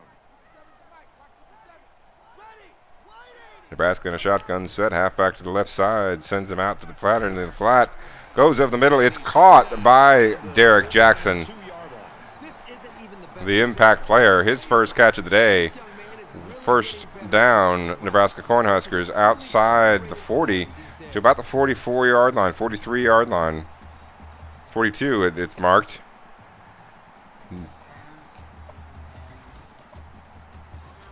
From their own 42-yard line, first down. Penn State out in the 3-3-5. Nebraska remaining in the shotgun. Hands off to the sophomore. His first carry of the game. Makes a hell of a move. Breaks the tackle in the backfield. Winds up getting a 15-yard gain, but there's a clip on the play. Just about the best news Penn State could have heard. Wide receiver, Darren Jackson, the impact player, just after that catch called for clipping. It's going to bring back a heck of a gain for the Cornhuskers and cool them off just a little bit. So the penalty will make it 1st and 15. Nebraska out at the 38-yard line. Fakes the handoff, passes to the sideline, gets just outside the 40. If you're Nebraska, you're happy to see positive yardage, but Penn State right now appearing to be all over the Nebraska receivers. We haven't seen another carry yet by that halfback that came in and looks to be the substitute for the remainder of the game. Here's a carry for him up the middle. Penn State ready for it. 2-yard gain by Martin Edwards will instead be his first carry of the game rather than the 15-yard gain. 3rd and 9 here for the Huskers. Already in a 7-0 hole thanks to a Penn State kickoff return. Nebraska going deep, makes an unbelievable 42-yard reception. Kerry Williams on the bomb to the left side. That'll be a shot in the arm for the Nebraska Huskers offense. Down into the red zone, just outside the 10 at about the 13, 15-yard line. And the big pickup through the air has made it 1st and 10. The Cornhuskers lost one of their key guys earlier to that injury, and unfortunately, I don't think he's going to play any more football today. Heavy pressure by Penn State sends the ball sailing through the uprights. You don't get any points for that, and Nebraska's going to face 2nd and 10 from the 15-yard line. Nebraska's been in the Huskers' face so far today on defense.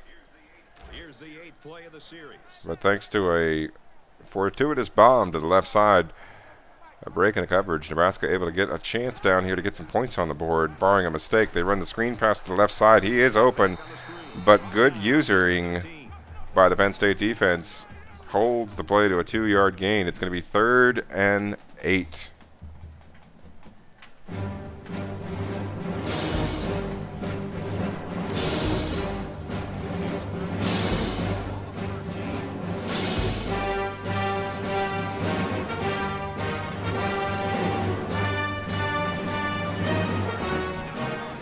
The scramble by Crosby breaks the tackle, but it's not enough. He can't break the other 3 as the Penn State's second layer of defense comes up to make the stop and hold him short of the first down. It's going to be 4th and 2 And Nebraska in the huddle has offensive players. It looks like they're going to be going for this 4th down in the early going at home in a 7-0 ball game.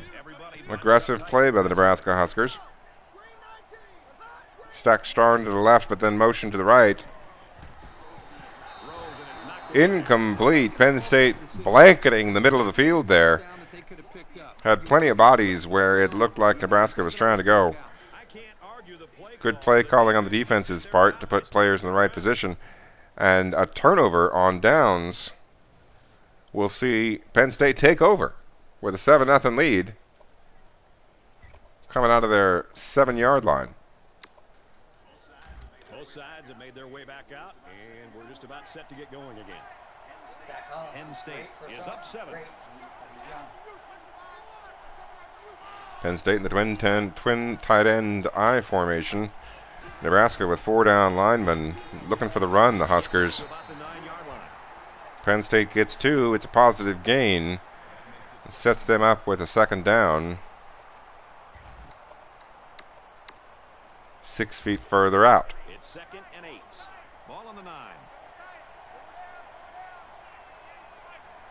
Back to the I twin tight end. It's going to be a short pass. Coverage looks good, but Penn State waits on it. Times it correctly to maximize the yardage there. 6 yards is going to give them a 3rd and very, very short as they look to get this ball out of the shadow of their own goalposts.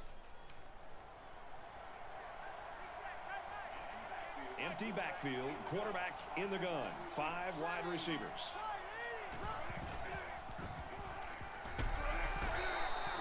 It's an incompletion. Heavy pass rush by that front 4 Nebraska. They are a good front 4. They're able to get to the quarterback in time and stuff the Penn State offense on their own 16. But the turnover on downs means that Penn State's going to be able to add an extra 40 yards of field position here as they look to make a successful punt, execute it correctly. And they could wind up winning the field position battle, certainly, setting Nebraska back. And the way Penn State's defense has been playing for most of the year give themselves a good chance at some success. And he has it on the corner. Catches it at about his 40-yard line. He's out to the Penn State 40 and tackled maybe the 39, the 40-yard line. That is not quite in field goal range for Nebraska.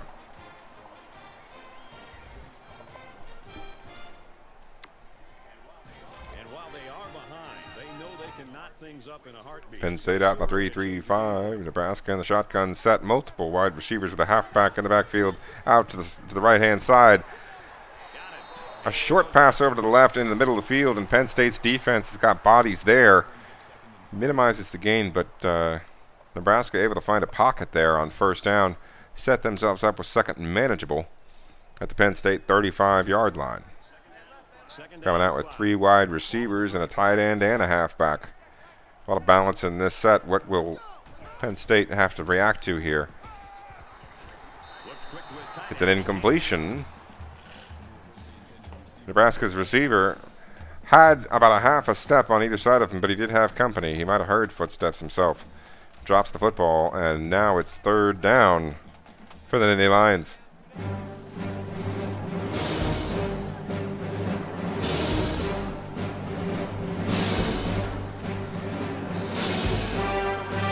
We've got a flag on the play. Hold your horses. That's a massive clipping penalty. That is a massive clipping penalty. That's going to make it 3rd and 7. Give Penn State another opportunity here to play defense. Now at 3rd and 7. Nebraska's going to have to convert here just to get into field goal range.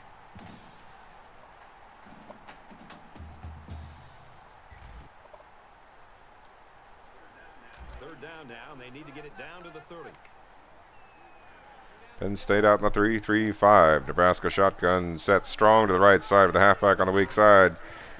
Halfback stays into block. Quarterback scrambles. That the field is there. He's able to grip off a 25-yard gain. There's a fumble on the play, and Nebraska able to recover. That was a live ball on the turf there for a hot second. Nebraska lucky to have 1st down here at the 19-yard line.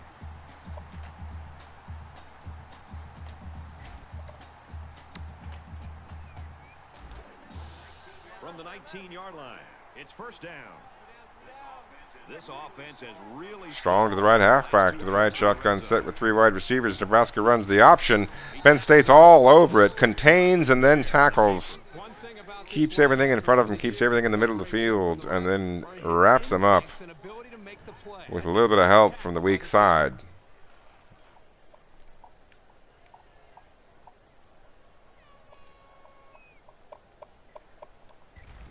As you see Coach Ninja making a couple of adjustments to the defensive side of the ball as Nebraska comes out in the shotgun set.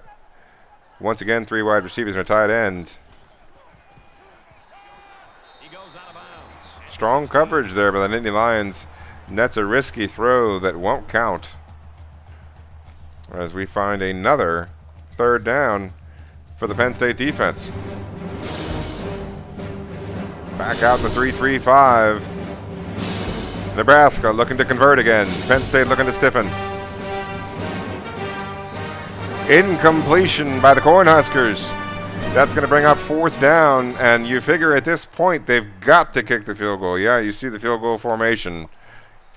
Penn State would not, could not let them into their end zone, and Nebraska's going to have to settle for 3 here at home.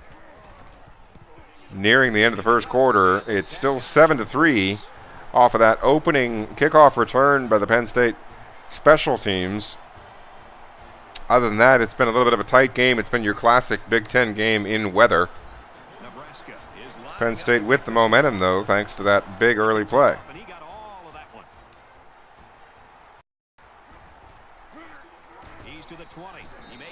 Cuts inside, gets almost to the 30-yard line, out to about the 28, where Penn State's going to take over with the football and a 4-point lead, nearing the bridge that'll take us to the second quarter.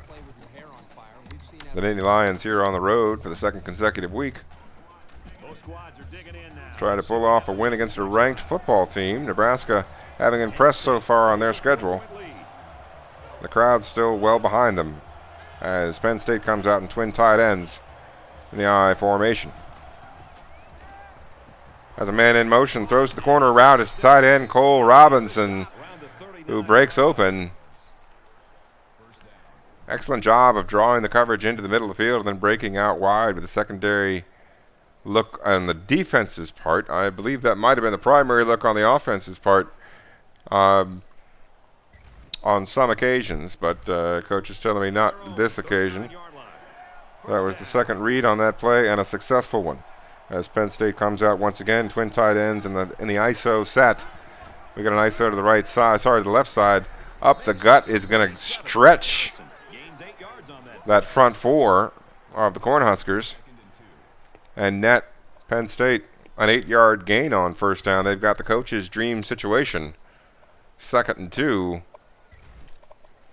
A little bit of room to operate here as they are on their own 47, working their way down the field.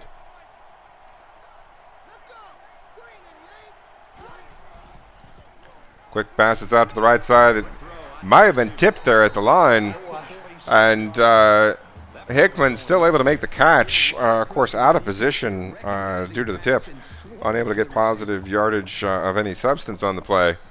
It's going to bring up 3rd and 2. No harm, no foul, as Penn State's kickoff return there being displayed on the Jumbotron, along with Nebraska's deep bomb that netted them 3 points. 2 big plays being the bulk of the scoring so far. 3rd and 2. Penn State out at their own 47. All by himself in the backfield with 5 wideouts. Quick drag right over the middle of the field. Hickman with another catch. Gets inside Nebraska territory. Converts the 3rd down. Big play there for the Penn State offense. And with every completion, a little bit more sure-footed, a little bit more comfortable in the Penn State offense. 1st and 10. Ball on the 44-yard line. Penn State is up 4. ISO to the left side again. Nebraska's ready for it this time. That's 0 yards. It's going to be second and long, a full 10 yards for the Penn State offense as they have the ball across the midfield stripe in Nebraska territory here in the early going of the second quarter. Shotgun Y trips. Halfback makes the catch. Kyle Harrison tackled backwards, tried to go forwards again. Made the catch in heavy traffic, or at least getting hit heavily. But tight quarters brings up 3rd and 9.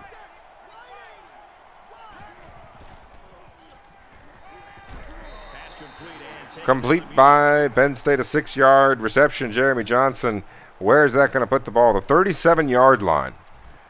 It's 4th and 2. We're going to see what Penn State does here. And they're going to go out. They're going to go for it on offense. The offense stays on the field. We've got a 5-wide set. Looks like $3.26 for Nebraska.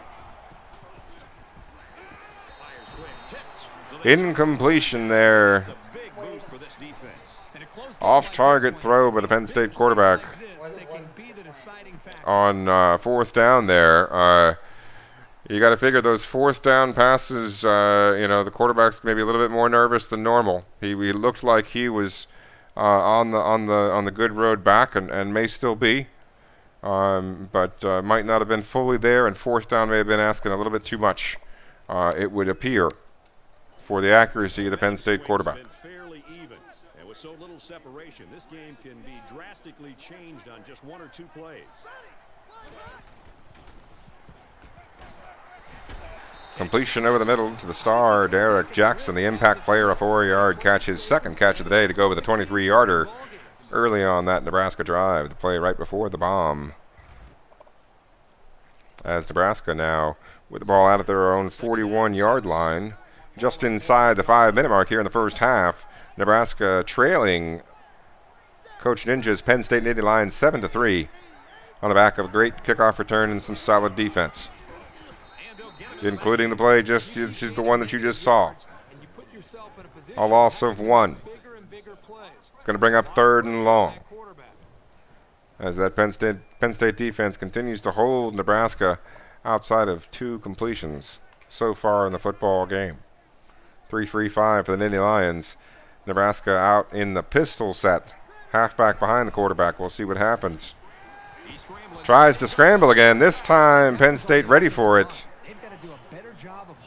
And that does count as a sack. About a yard shy. Maybe a yard and a half, 2 yards shy. That's going to be a sack of the Nebraska quarterback. And a turnover on downs. Well, rather a forced punt. Turnover of possession. Nebraska punting the football down to about the 20-yard line. Penn State doesn't field it, lets it roll into the end zone. They're going to take over with the football and the lead here with 3:58 remaining in the first half. Rain still pouring down here at Memorial Stadium as 75,000 Nebraska fans and 5,000, well, no, the 75,000 fans are stunned. The 5,000 Penn State fans are dancing in the aisles right now as their Penn State Nittany Lions hold a 4-point lead here in the second quarter. Another off-target pass finds the quarterback 6 out of 9, but not currently throwing accurately. You recall in the second quarter of previous games, there's been some struggles for both teams, for Penn State and the previous game.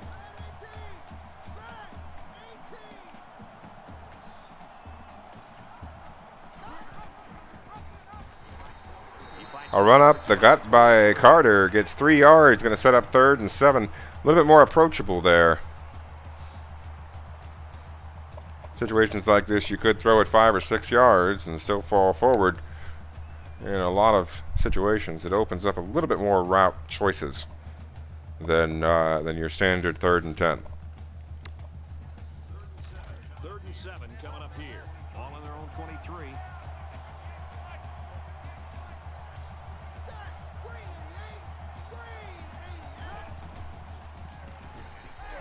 And he tackles him hard at the 15-yard That front four, Nebraska, ripping through the Penn State offensive line, making way for the linebacker to make the sack. Check that. That is one of the defensive linemen, number 72 for the Cornhuskers, ripping through the offensive line, and it's going to be a punt on Penn State's part. Back-to-back punts here in this football game. We'll find Nebraska receiving the football with 2 minutes and change remaining. They're going to catch it at the 38-yard line, try to get some yards after the kick, and Penn State there with bodies to keep them on their side of the field. Nebraska's going to come out here on their own 46, 47-yard line, 49-yard line, as the Nittany Lions defense looks to hold them one more time and get that ball back for the Nittany Lions, maybe for one last push here before the half. just 1 or 2 plays.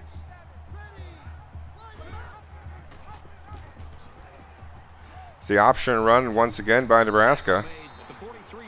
It's going to be a flag on the play. We'll see what it is. Personal foul. Clipping. Another clipping penalty devastates that Nebraska rushing attack. Those are 15-yard penalties, not 10 like holding. Just about the worst thing at the worst time for the Cornhuskers. Going to put them at 1st and 16, back on their own 42. They could have let the punt bounce and still been better off than here.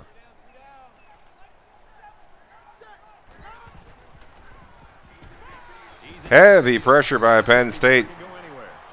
And Kerry Williams comes up with a 10-yard catch. He was the one that had the bomb earlier for the Cornhuskers. That's going to set them up with second approachable, 2nd and 9 here as they break out of the huddle with 3 wide receivers do the Cornhuskers. And Penn State responds with the 3-3-5 once again. And is all over. It looked like they were going to be all over, and they were all over that play that went nowhere. Down now, and they need to get it inside the 41. The Nittany Lions had one of their key players go down earlier.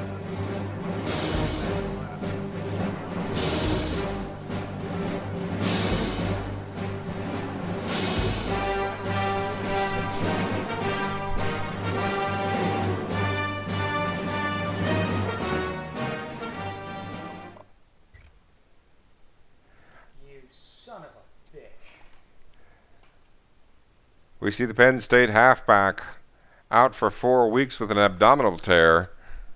Going to have to see what that's going to do to the Penn State halfback depth chart. They're going to have to make some changes here for this game and bring in probably Britt as the starting halfback. And that's a somewhat of a loss there, as Harrison, you see, with the 97 acceleration and what he's done so far this year has been an integral part of the Penn State offense. And Britt is going to have to answer the call here. There's not much time for him to learn the situation. He's going to have to perform right now. This is his right now moment. It's 4th and 4.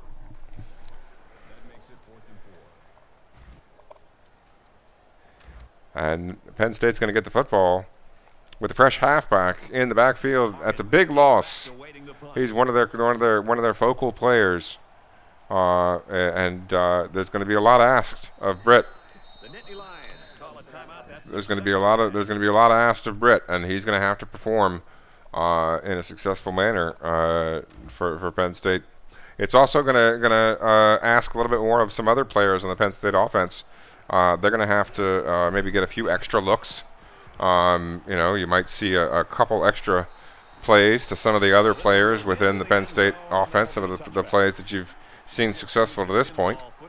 But I doubt very seriously that it's going to affect too drastically the play calling of the Nittany Lions under Coach Ninja. They recruit at this position, and Britt had high expectations when he signed for this football team. The throw's behind the receiver. Williams gets the completion, though, and the positive yardage. We'll see if that gives him a little nudge. In the shotgun and 5 wideouts. the way. As a defender, you want to keep your hands up. Maybe you can come away. 3rd and 9 here for Penn State. That's another inaccurate throw. Now it's 3rd and 9 coming up. Ball on their own 21. It's going to be a deep breath here before the snap.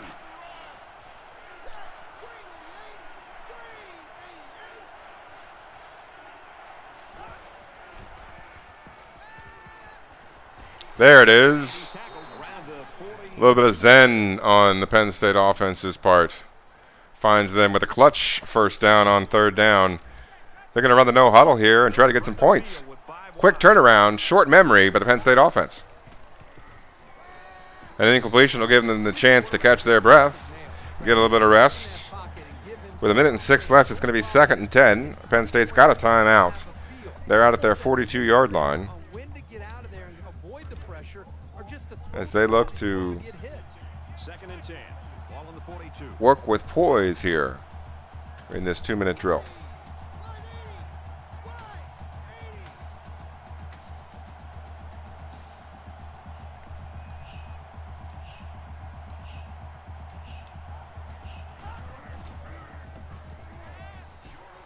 Good read by the quarterback and an accurate throw. Gets the 5-yard gain.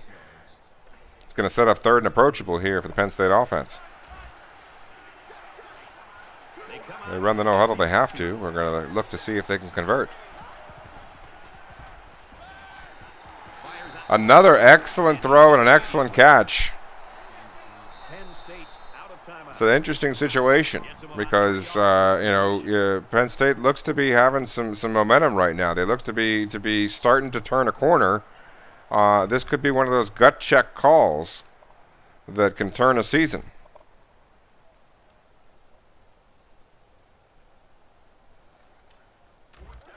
Fourth down, and the offense is still on the field. If they get the first here, they'll spike it. Gets the first. A clutch, gutsy call. The designed run nets them the first down. 40 seconds when they snap it. It's going to be 2nd and 10. That was a huge 4th down conversion by Penn State as they look to get some points here before the half. They've got no timeouts, but they've got 40 seconds on that clock.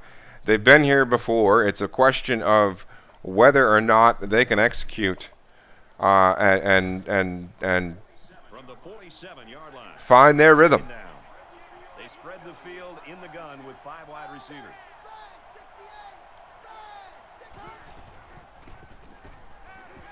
Excellent read. That does get the first down. It's going to momentarily stop the clock. It couldn't have gone any better, that play for Penn State, as they get near field goal range. They're out to the 37-yard line of the Cornhuskers. Excellent throw down to the 12-yard line. Penn State with some momentum here. 32 seconds left in the first half. They can get into the first down. They can get it tackled inside, short of the first down. They've got time. They do throw it short. It's a 4-yard gain. The clock's moving, but I've seen Penn State work in these situations. They can remain calm and ignore the situation for about 5 seconds.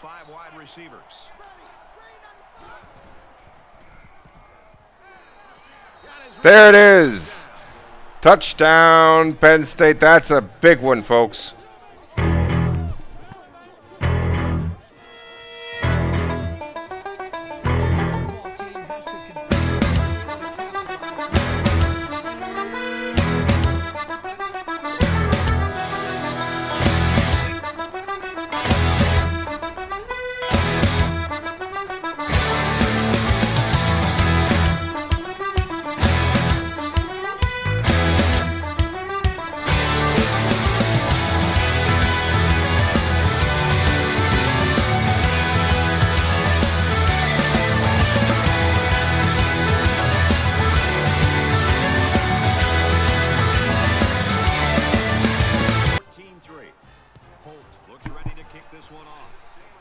Huge touchdown by Penn State with 11 seconds left.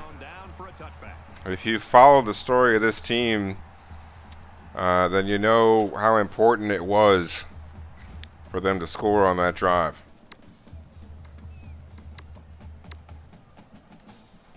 Especially against a 23rd ranked Nebraska Cornhusker team.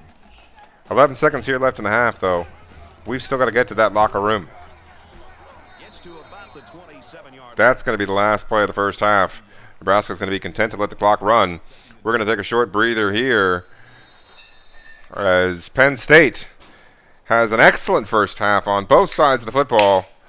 Had some stops and starts, had some tense moments, but they have answered the bell so far. It's 14-3, Penn State here in Lincoln.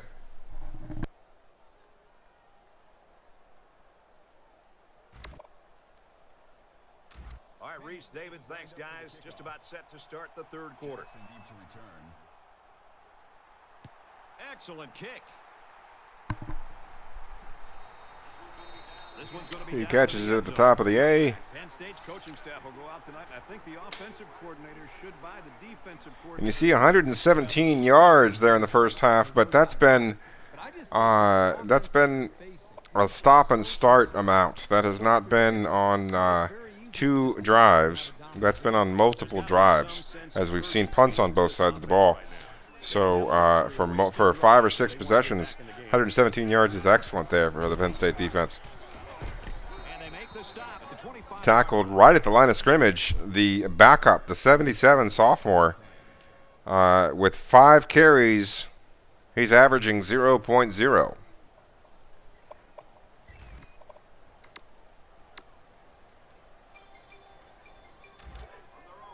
From their own 25-yard line. Second down. Nebraska coming out in the eye this time. Strong to the left side. It does get them good blocking and 4 yards. But it's now third down once again.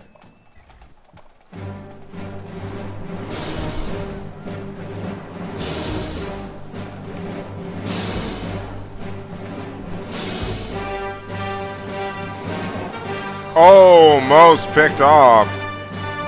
You know, Moore would have loved to have had that one, but I'm sure that the Penn State sideline is perfectly happy to be getting the football back here. 4th and 6, a 3-and-out. Jennings awaits the snap.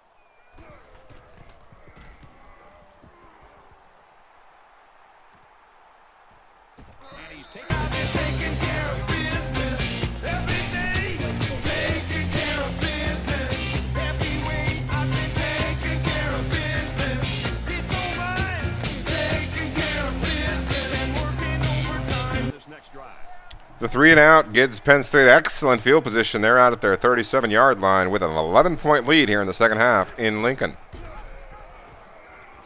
They give it up the gut, and he rumbles and bumbles. Britt gets 6 yards on his first carry. Able to fall forward by 2 or 3 yards there after initial contact. Britt, of course, coming on for the injured Reynolds. Or, sorry, Harrison.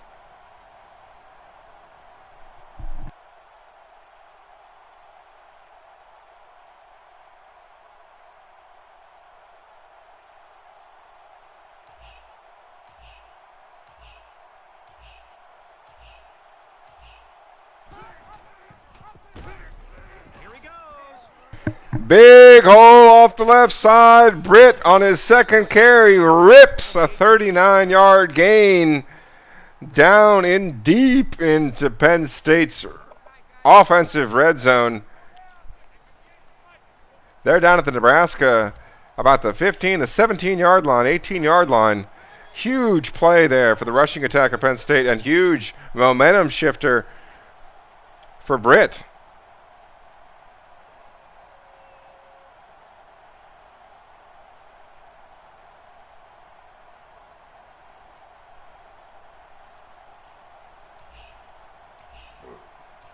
He might not be fully there yet, but he's certainly just got a big chunk and a big boost. Breaks the tackle, breaks another tackle, down to the 12, down to the 11-yard line. Britt with 3 broken tackles on the play. He's got over 52 yards rushing on 3 carries.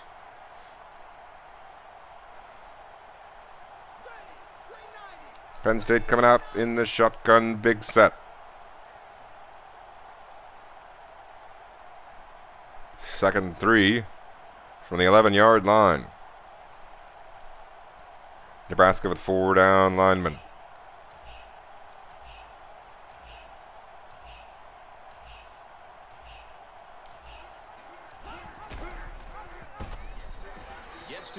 Smacked following a 1-yard gain. Those outside linebackers by Nebraska sure are good.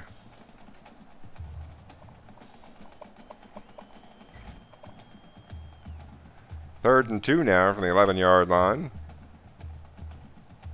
Penn State leading 14-3 about halfway through the third quarter. It's third down, and they're about 2 yards shy of the sticks.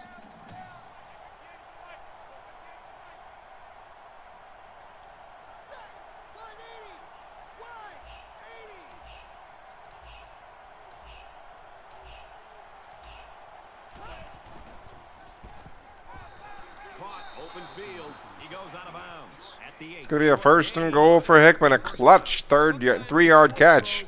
Going to give them first and goal on the 8-yard line. Huge play. Sets up Penn State with first and goal.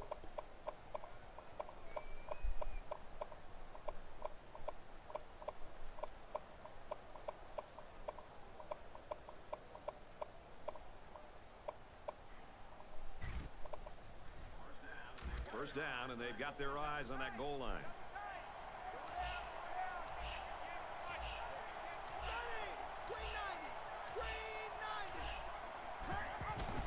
A shotgun big set, fakes the halfback dive, and then gets it outside. Ricky Carter with a 4-yard gain. Gets about the most that they could get out of that play. Sets him up with second and goal. Excellent execution of the triple option there. That right there was textbook by the Nittany Lions.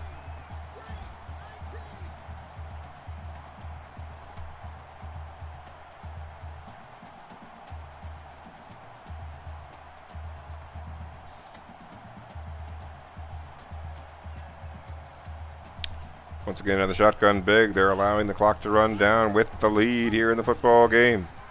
Breaks the tackle but can't get the pitch off as he's tackled multiple times. The second hit takes him down. It's going to bring up third and goal from the 8-yard line. Penn State with the 5 wide receivers. 4 down linemen again for Nebraska. The front 4 Nebraska.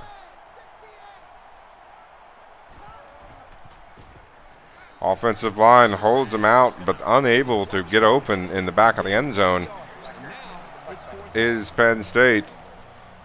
They're going to have to settle for a field goal here, and a 17-3 lead lined up here from about the 12-yard line. 9-mile-an-hour wind there from left to right across your radio dial, but it's a short one, and Penn State able to knock it down with a 17-3 lead. Penn State in control right now in this football game.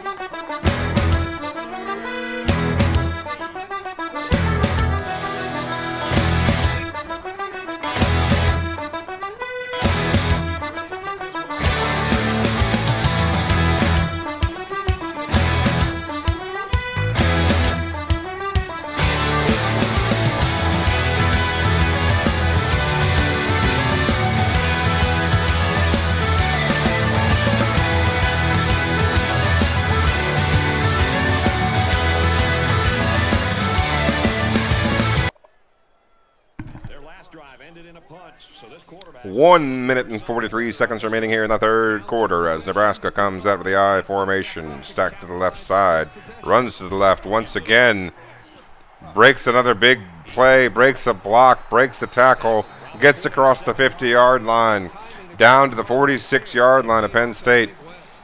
What a way for this opening play to go for Nebraska.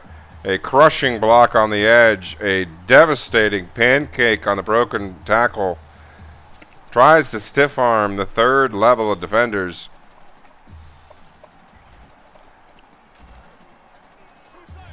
First down, 10 to go. Ball on the 47. Nebraska again coming out with a stack side to the left. Sends the man in motion. Runs it up the gut and then tries to break it outside. Unable to get anything going. Penn State defense was ready for that one. Stops him for no gain. Brings up second and long. 47-yard line of the Nittany Lions as Nebraska trying to respond here. Trailing by 2 full scores. 1 minute and 10 seconds and running late in the third quarter of this football game. Nebraska looking for answers at home here. Trying to avoid the upset by your Penn State Nittany Lions. Quarterback scrambles, breaks the tackle, but unable to break the second series of tackles. That's going to be 3rd and 8, and you imagine he's going to be tired after taking a hit like that.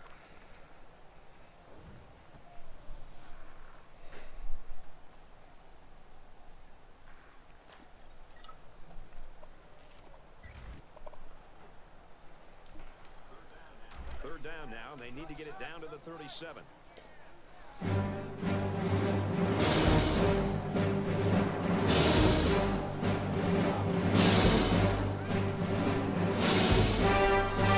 Stuffed by the Penn State defense was the screen pass.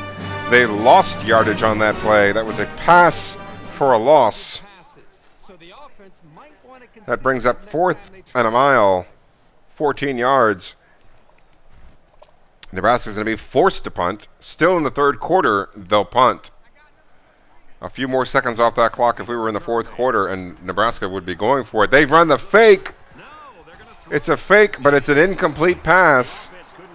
That's a risky maneuver. There was a whole lot going on there. If that had been a run a couple of plays prior instead of a pass and the clock had run into the fourth quarter, they would have run a regular play. Instead, they line up in a punt series, but they don't run the punt. They run the fake. It works horribly. And a matter of seconds off of that clock pays massive dividends. Massive dividends for the Nittany Lions as they look to extend a 2-touchdown lead here going into the fourth quarter.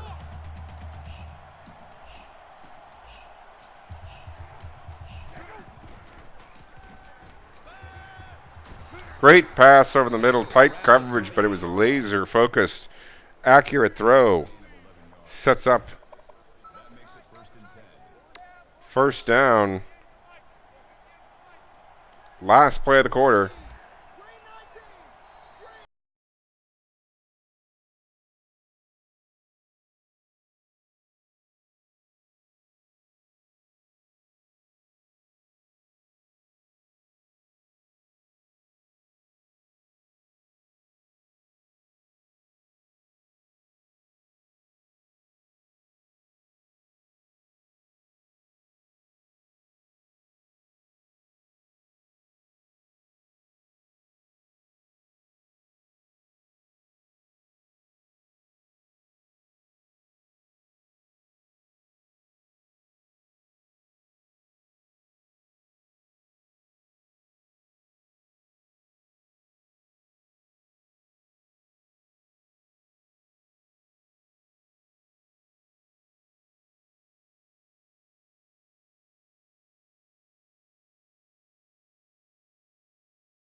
Another excellent read on the triple option. There's been a lot of those today. Britt able to get a 4-yard gain up the middle.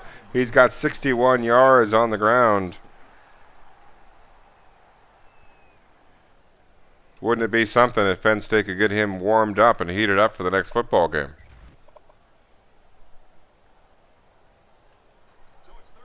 So it's third down, and they're just inches away. 3rd and inches at the 30-yard line. Penn State looking to add points on the board.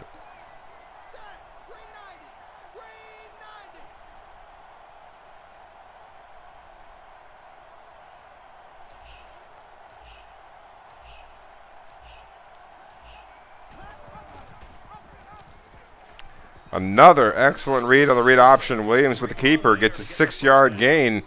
And there you see it. The Husker unable to comprehend what's happening as Penn State gets another first down. It's down to the 23-yard line. 5.5 minutes and Penn State leads 17-3.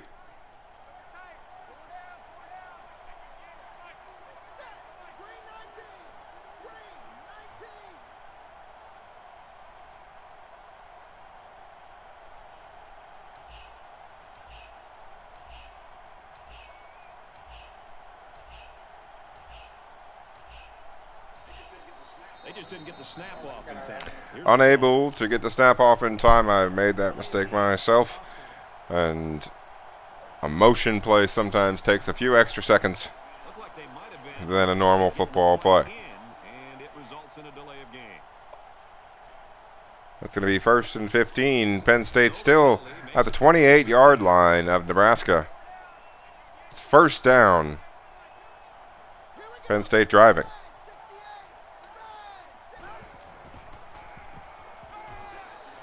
Out to the halfback. He gets a completion, a gain of 1.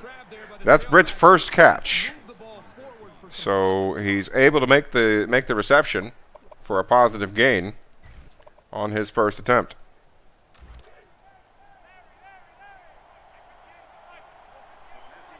So an empty backfield with 5 wide receivers. 5 wide receivers. Shotgun set for Penn State. 2nd and long. It's 14 yards to get to the marker. That'll be down to the 13-yard line of the Huskers. 4.5 minutes remaining. Penn State back to pass. Hits the completion to Hickman. It's a 17-yard gain.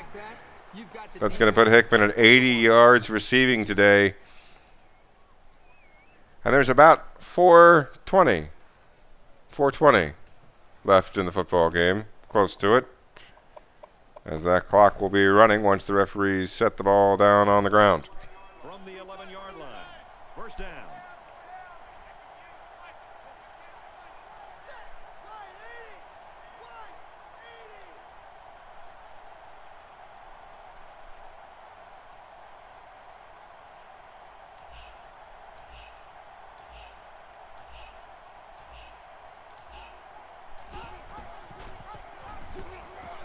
Williams with the keeper. It was the right decision. He gets positive yards down inside the 5-yard line.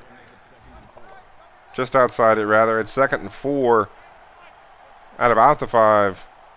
Penn State in the shotgun set. It's a tight formation. It's still a fairly tight game, but Penn State would love to hammer in a nail in the coffin right here.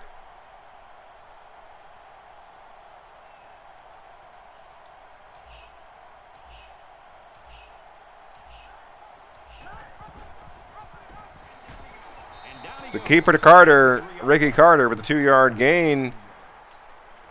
It's going to set them up with 3rd and 2 from the 3.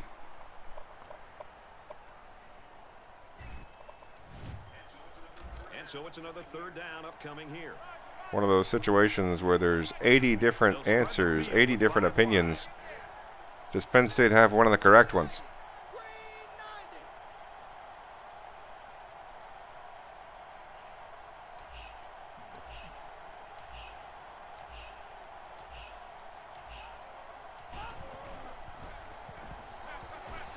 It's an accurate throw. It's right on target. Hickman makes the catch, falls forward into the end zone, and would you look at this, Williams is 19 for 25 as Penn State takes full charge of this football game, leading 23-3, 24-3, awaiting the extra point.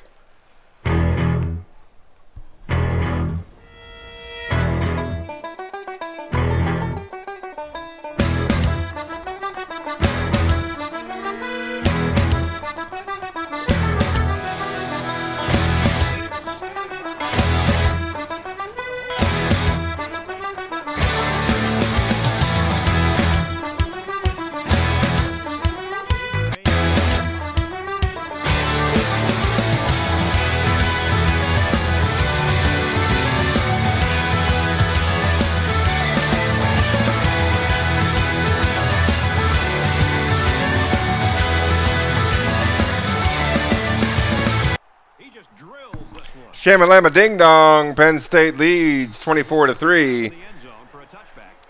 Here late in the football game, 2 minutes and 40 seconds remaining. 12 or 13 defenders. I mean, they're flying all over the field, and this poor offense just can't move the ball. They have no chance. Nebraska's going to take over on their 25-yard line with very little time left in the football game. Under 3 to go in regulation.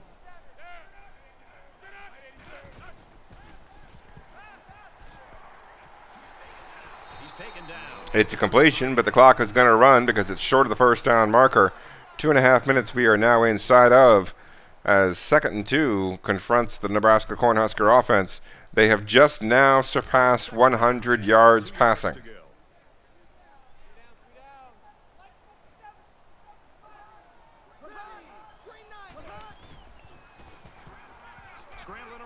Another scramble by Crosby. He gets the first down. Gets hit a couple of times after a 10-yard rush. 2 minutes and 8 seconds going to be when they snap this ball. They're out at their 43-yard line, lining up in the shotgun set. And Penn State audibles, sets up their players in a man coverage. Able to shove the offensive player out of bounds after the catch. The exact 2-minute mark. Nebraska trailing big against what so far has been a determined Penn State football team.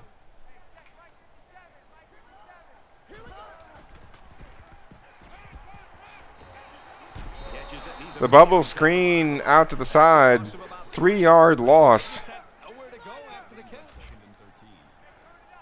Staying in the shotgun set.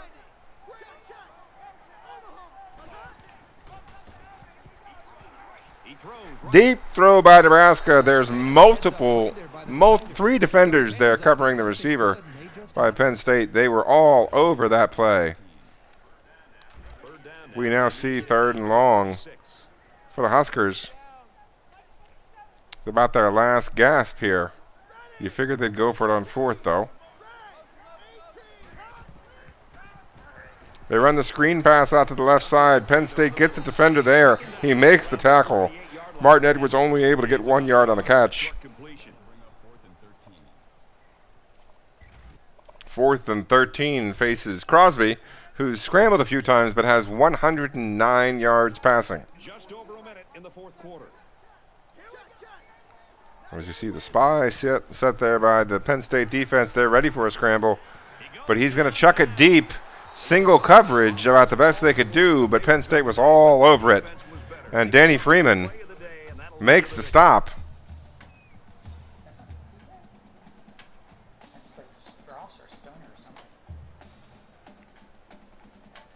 Big deflection by number 41 there on the Penn State defense.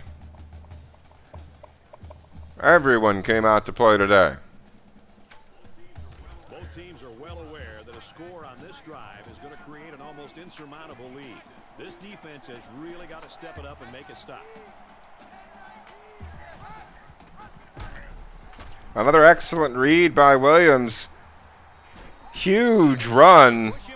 27-yard gain as Penn State breaks the 100-yard mark rushing. I thought he was going to break that one for a touchdown. You couldn't draw that up any better. 1:01 remaining in the football game, and Penn State, don't look now, they're down to the 25-yard line. We're down to our final minute of this ball game.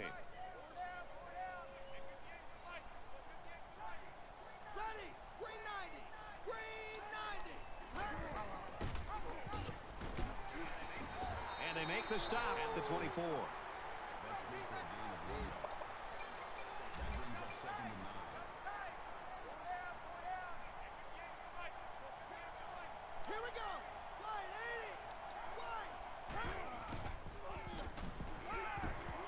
Penn State waits on it, and their patience pays off. They're getting a 12-yard gain out of that one, as they're looking to get another score here right towards the end of the game and improve their ranking. 14. Under a minute left.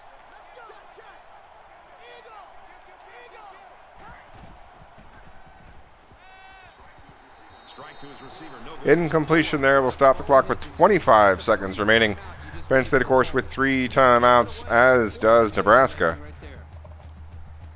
We're down to the 14-yard line as Penn State trying to knock on the door one more time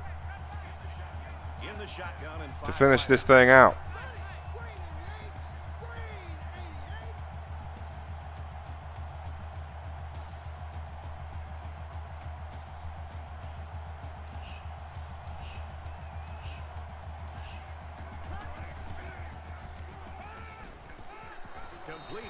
Stands in the pocket. Saw the rush breaking through the line. Stood still. Made an excellent throw. Excellent throw. 5 wide.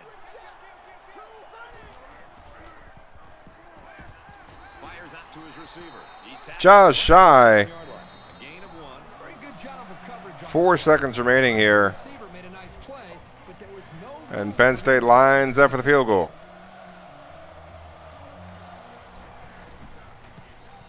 It's up. It's good. Penn State victorious. A monstrous 27-3 win. The footballs fly all over the lot in the big Monstrous win as if the game rested on by Penn State. play. And for Hunt, That's one to hang your hat on, folks. 27-3, the final score.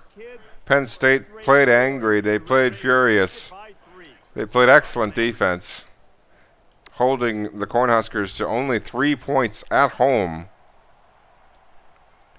That's a heck of a feat. What an excellent response by the Penn State team coming off of that loss last week. They're going to move to 3-3. They're going to have a winning record in conference. They've only got the one conference loss. They still control their own destiny. They're moving into Big Ten East play here shortly. We're going to take a look at next week's games here as we close out, but that opening kickoff return set the tone for the Penn State Nittany Lions. They were able to maintain that lead for the duration of the game. At no point in time did Nebraska threaten that lead outside of the very, very early going. Williams made excellent reads in the option play, had some successful runs on the ground game, and then added to that with some very accurate throws, stood in the pocket, and made the plays necessary, took the hits necessary. You see him, the player of the game today. I think that's justified. His stats may not pop, but I think he was definitely the player of the game. He played very well given the circumstances, given that front four in Nebraska, and I think this is one of those games that you can point to and say, this is what Williams is good at. This is how he plays well, and we're going to take that and move forward with it. I think at least until we get back Harrison, we're probably a shotgun first team rather than shotgun split first team rather than a normal team. Yeah, the injury to the starting tailback for Penn State, huge. It'll be interesting to see what Britt's numbers were for the game. He came in, he had an explosive second carry in the football game for 39 yards. Was able to have a good yards per carry. I think performed well, and we'll look to see him take over the starting tailback duties for Penn State. I think if you're moving forward, you don't have an option with it. You don't have a choice that you can make, and it's just a fact that Harrison is out. You're going to have to move forward with Britt, but as a sophomore, 88, you see there 5 carries, 61 yards.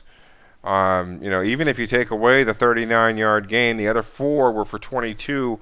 You're talking over 5 yards a carry.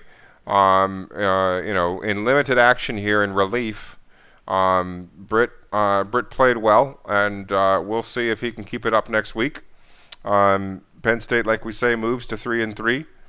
And thanks in large part to Hickman, who came up with some big catches, certainly in the middle portion of the game, to maintain the control of the flow of the game that Penn State had.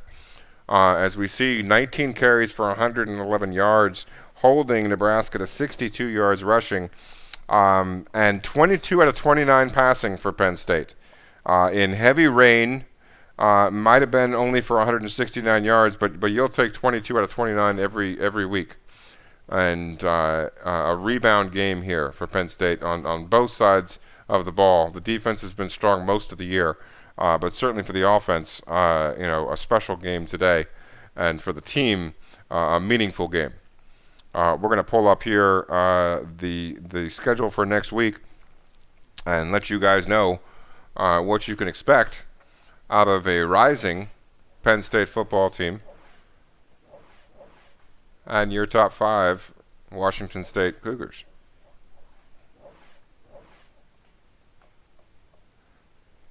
As we pull up Week 8 action here, Season 10 of League 1. A full slate of games sees Washington State at California and Penn State at Rutgers. Rutgers has been challenging for Penn State in the past. They've given them some tough games, some close games, some exciting games. That's going to be another road game, the 3rd in a row for Penn State, and they're going to look to continue what they did today. They're 2-1 now, and they now once again control their own destiny. This is going to be the first Big Ten East game. It's going to begin divisional play for the Nittany Lions, and for Washington State, for their game, they're going to play California on the road. That's a Northern Division game in the Pac-12. We know that Cal loses, but it's out of division. It's out of conference.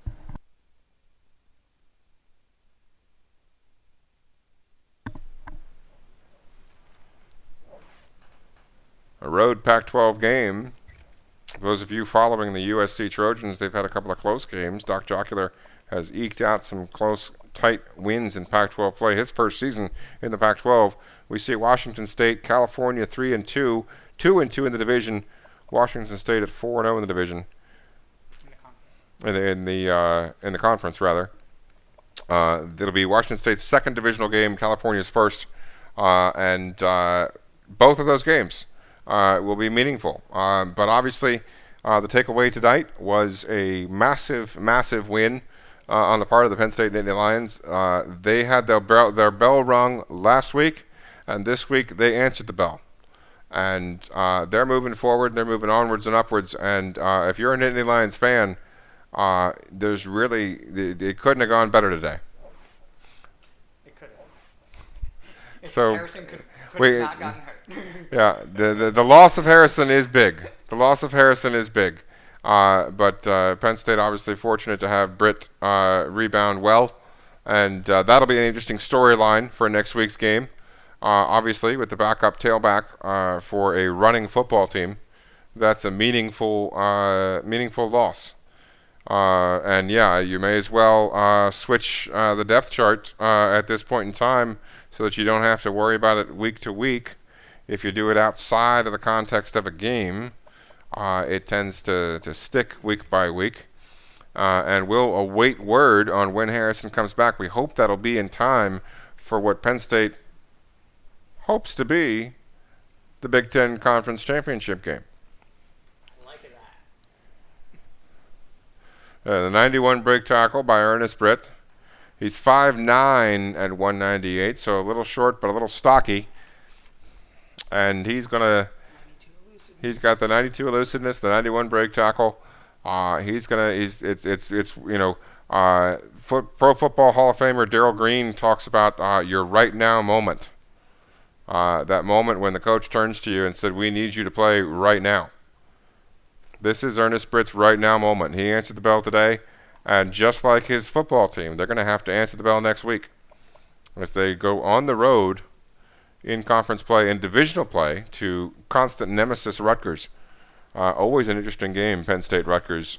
Tends to be a shootout, but there will be no predictability in it, I assure you of that. That'll be one to watch, as will the Washington State-Cal game, a road game for Washington State. We thank you for joining us tonight. It was a wonderful series of events for the most part for Penn State. That's what it said with Purdue. They just haven't changed the thing, but that's funny.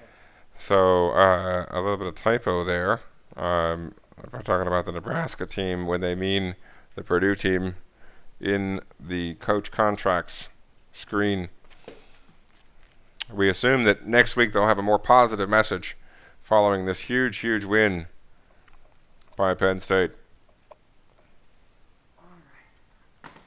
27-3 the final score. Thanks for joining us, and we look forward to seeing you next week.